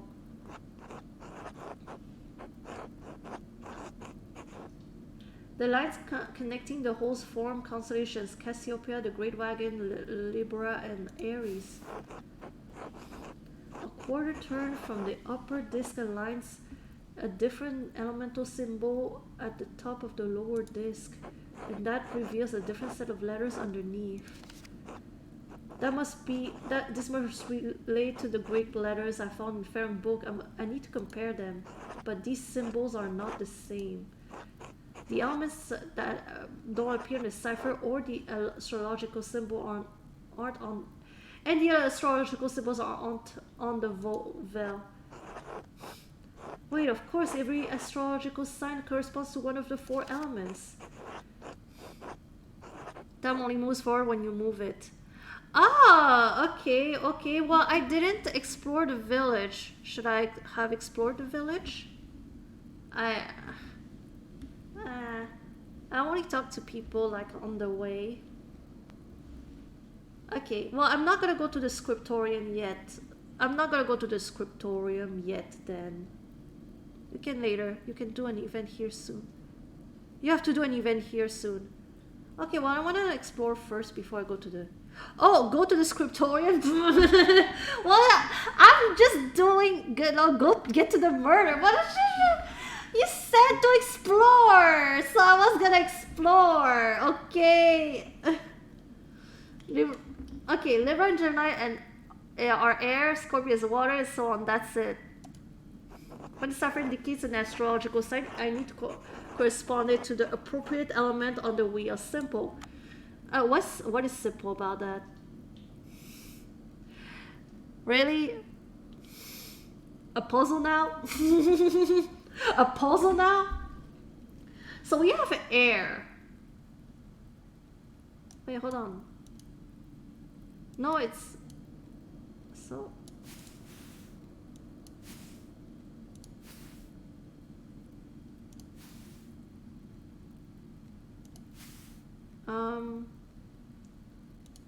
Okay, so... Hold on. So... Because...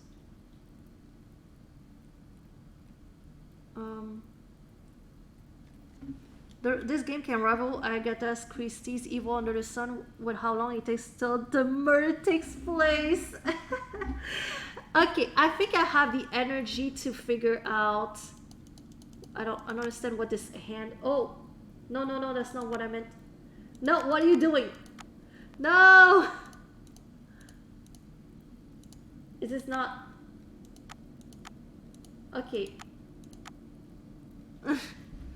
There are 3 murders in this game? Oh shit! Oh shit! Okay, so I think I can figure out this. So over here we have air. We have air. Oh, come on. We have air. And if we choose this is W, which is H, and then this one is Earth. I'm surprised I even understand what this puzzle is. Hi.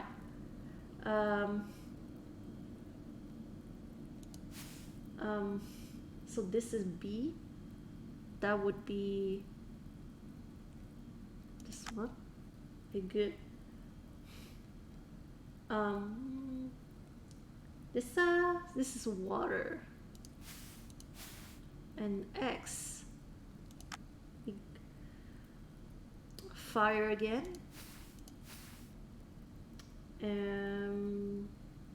That's this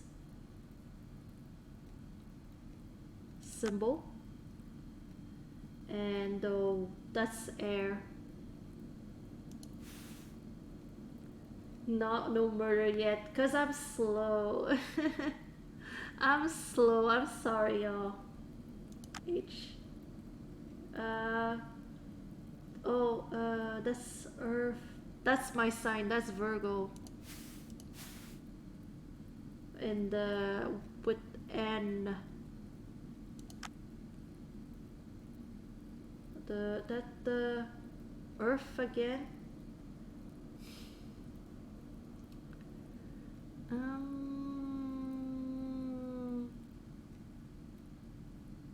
R. Here, is last one is T, maybe. Water. And oh god, this Gerhard. Gerhard. Hi Gerhard. As in the late brother Gerhard? Yes, it can't be a coincidence. Hey Gerhard. Brother Gerhard died sometime last year. How does that disconnect to him? Ah, I see Gerhard. Here lies Gerhard. I would have used Gerhardus personally, but what's the significance? I suppose I should find where Gerhard is buried. The Abbey Cemetery seems like a good place to start. I feel like I wasn't supposed to do this yet. I'll go to the scriptorium, y'all. I'll go to I'm proud of myself here. I'm proud of myself. I solved one puzzle. Be proud of me. Well, this is... You just solved that puzzle until a bit later. I'm surprised. My brain is smush. I'm surprised I understood what the assignment is. This is wonderful. The rest of the abbey is soaked, and there's not a drop of rain in here. Good thing the abbot had auto replace the roof to the scriptorium library last month. With the calefactory next door, we can stay warm while everyone else is cold and wet. Instead of bragging about our good fortune, you should think up about your brothers and sisters and pray for their health and safety. The abbot's foresight saved you a lot of work and protected what's in the library. The town hasn't fared as well. I'm sure they'll be fine. Guys, shut the fuck up. Shut the fuck up. More importantly, if they're not, I don't care. What the fuck? What the fuck? Brother guy, your heart is harder than the stone of this floor.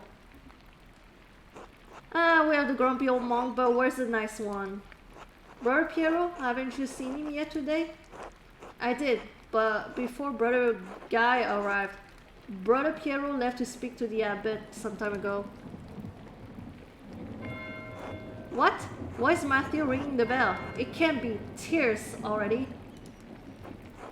I pray it stops soon. Such a cacophony is an assault on my frail ears. It's not stopping. I suppose this means we're summoned to the chapter house. God, give me the strength to endure the rain. It's 50 feet, old man. You'll live. God, give me strength to endure this man. And that's what I say. I understand you so much. Brother Guy pisses me the fuck off. Still not stopping. What's going on? This can't all be because of the storm.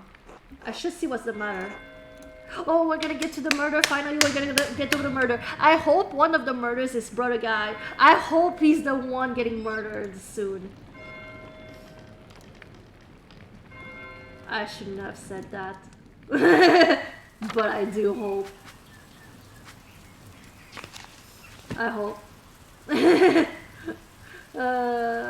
Where did everybody go?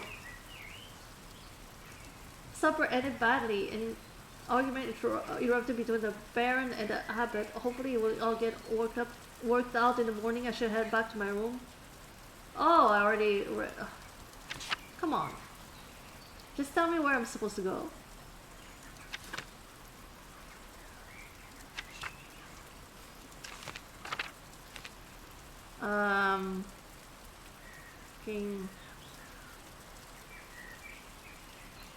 The church, I guess.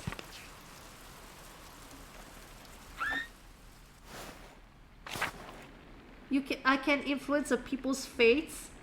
Can I push them to kill Brother Guy? I'm just saying, I wouldn't be against it. I wouldn't be against it. Where's everybody? Where the fuck is everybody? Oh, the chapter house. Oh my gosh, how did I not see this?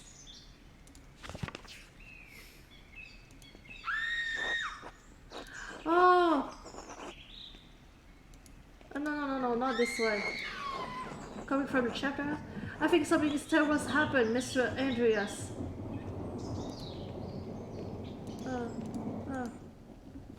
Oh my gosh. Who died? Wait, who's that? What happened? I think it's the Baron. He's been hurt. Oh, thank God it's the Baron. Thank God it's the Baron. That's bloody. Oh yeah. He's been hurt? No, he's dead. He's fucking dead. Please, Father, where's Brother Florian? Have him come quickly. Be silent, brother. Brother Florian, if you please. Damn, what? Wait. Those were like hands? I didn't realize. Oh my gosh! He had the knife in his hand. No! Not Brother Piero. I'll protect you. I'll protect you, Brother Piero! I'm sorry, Father. There's nothing to be done. He's dead. Ah! Sister Margaret, calm yourself. Sister Gertrude, please take Sister Margaret back to the garden. Yes, Mother Cecilia.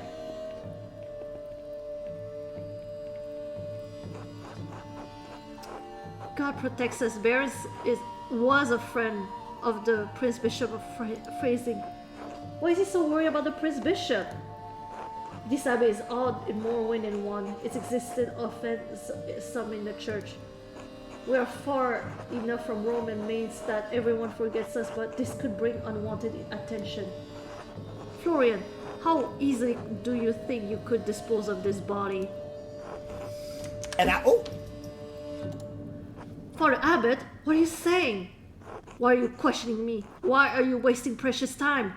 Do you want to see the soldiers of the Prince Bishop march up on our steps and fling your brothers and sisters out of our home. Oh, God protects us. Ave Maria, gracia plena. No, no. Silence, quiet. Calm yourselves, all of you. Father Abbot, Baron Rothvogel, man's servant, is already preparing to leave. The Baron's wife should be here in a matter of hours. This is not the time for rash decisions. Yes, you're right, forgive me. But then, what will we do? We must send the Baron's man to the court of the Prince Bishop in phrasing at once. Well, Cecilia, the Baron, the Prince, said the Prince Bishop's Archdeacon was in Innsbruck for the Imperial Diet. Even better, swift action will silence any whispers of impropriety on our part. Given the Baron's stature, the Archdeacon will undoubtedly come to investigate immediately. We must cooperate with him fully and pray for a speedy recovery. Yes, good. Thank you, Mother Cecilia. Brother Warslav, please detain Brother Piero in the cellar until the Prince Bishop's man arrives. What? Brother Piero, why? That's absurd. He was caught in flagrante delicto, covered in blood with a knife in his hand. Father, do you really believe that Brother Piero is capable of such a foul deed? Yes, capable enough when motivated by anger.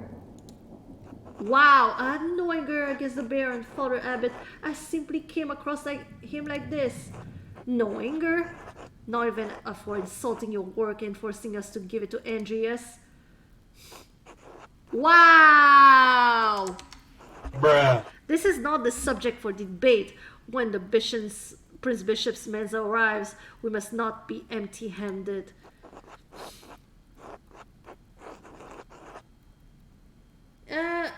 Even if Pietro wanted to kill the Baron, he's not physically capable of the act. He can barely hold a brush, much less plunge a knife into a man's body. Be quiet, this is not your affair.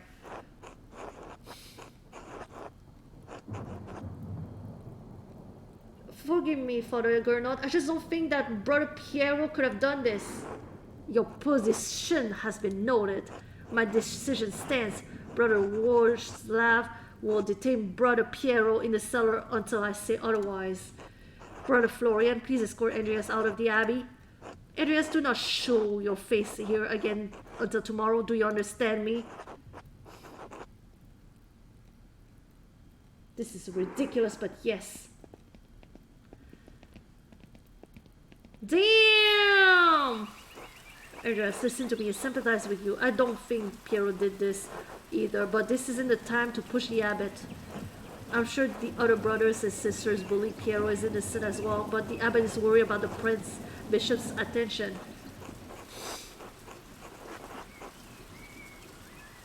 I have to do something. I can't let Piero die for something he didn't do. I appreciate your passion, but if you pursue this indelicately, you could make matters worse. Take a few hours to calm your nerves and your mind. You need to think clearly. Go to the Druckers, eat a good meal, and come back at noons. We won't have much time, but tap on my window with a small stone and I'll let you in. Let me in for what? To examine the body. Ooh! Okay, I should follow Florian's advice and go to the Druckers.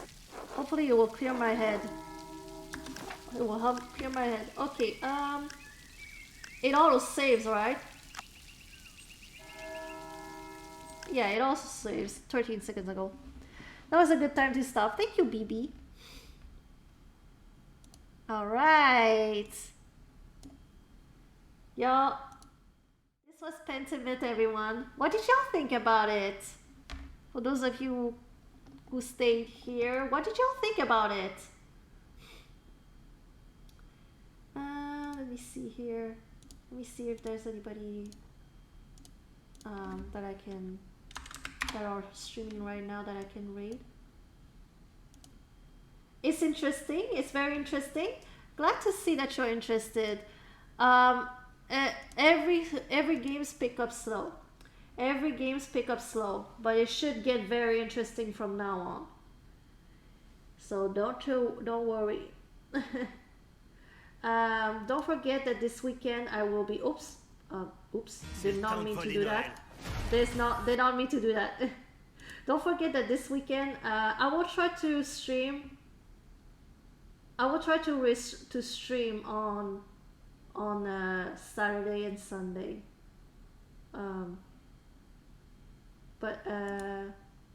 Yeah, but I'll keep y'all posted about that. I'm not sure still, because I like I said, I want to take a nap before Saturday stream. But if I'm too tired, I'll cancel. But I will try my damn best to stream on Saturday.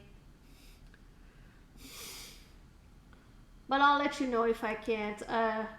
It'll honestly depend on if I'm way too tired or not. But I will definitely stream on Sunday evening.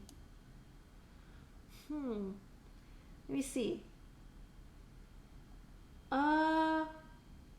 Hold on a sec. Who can I raid? Who can I raid? I think Tyler Alexis Music. I don't think I've ever rated them before. They're playing Nancy Drew. So I'll rate them.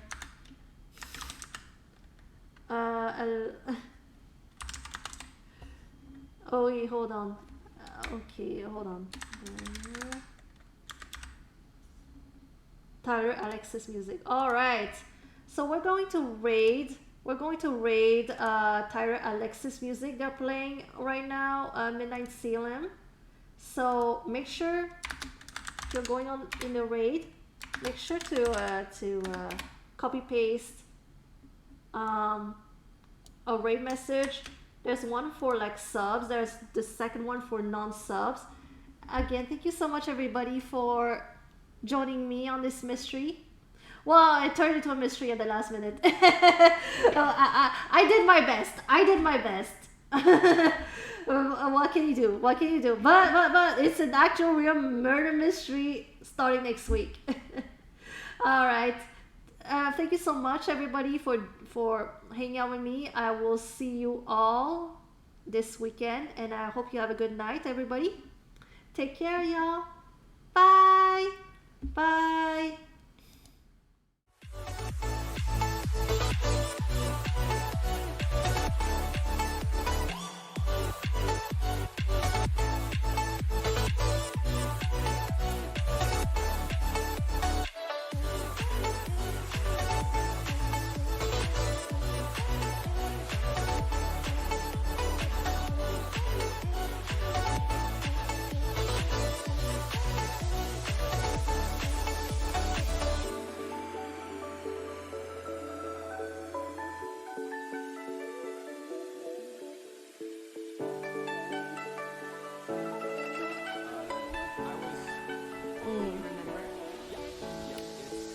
Tina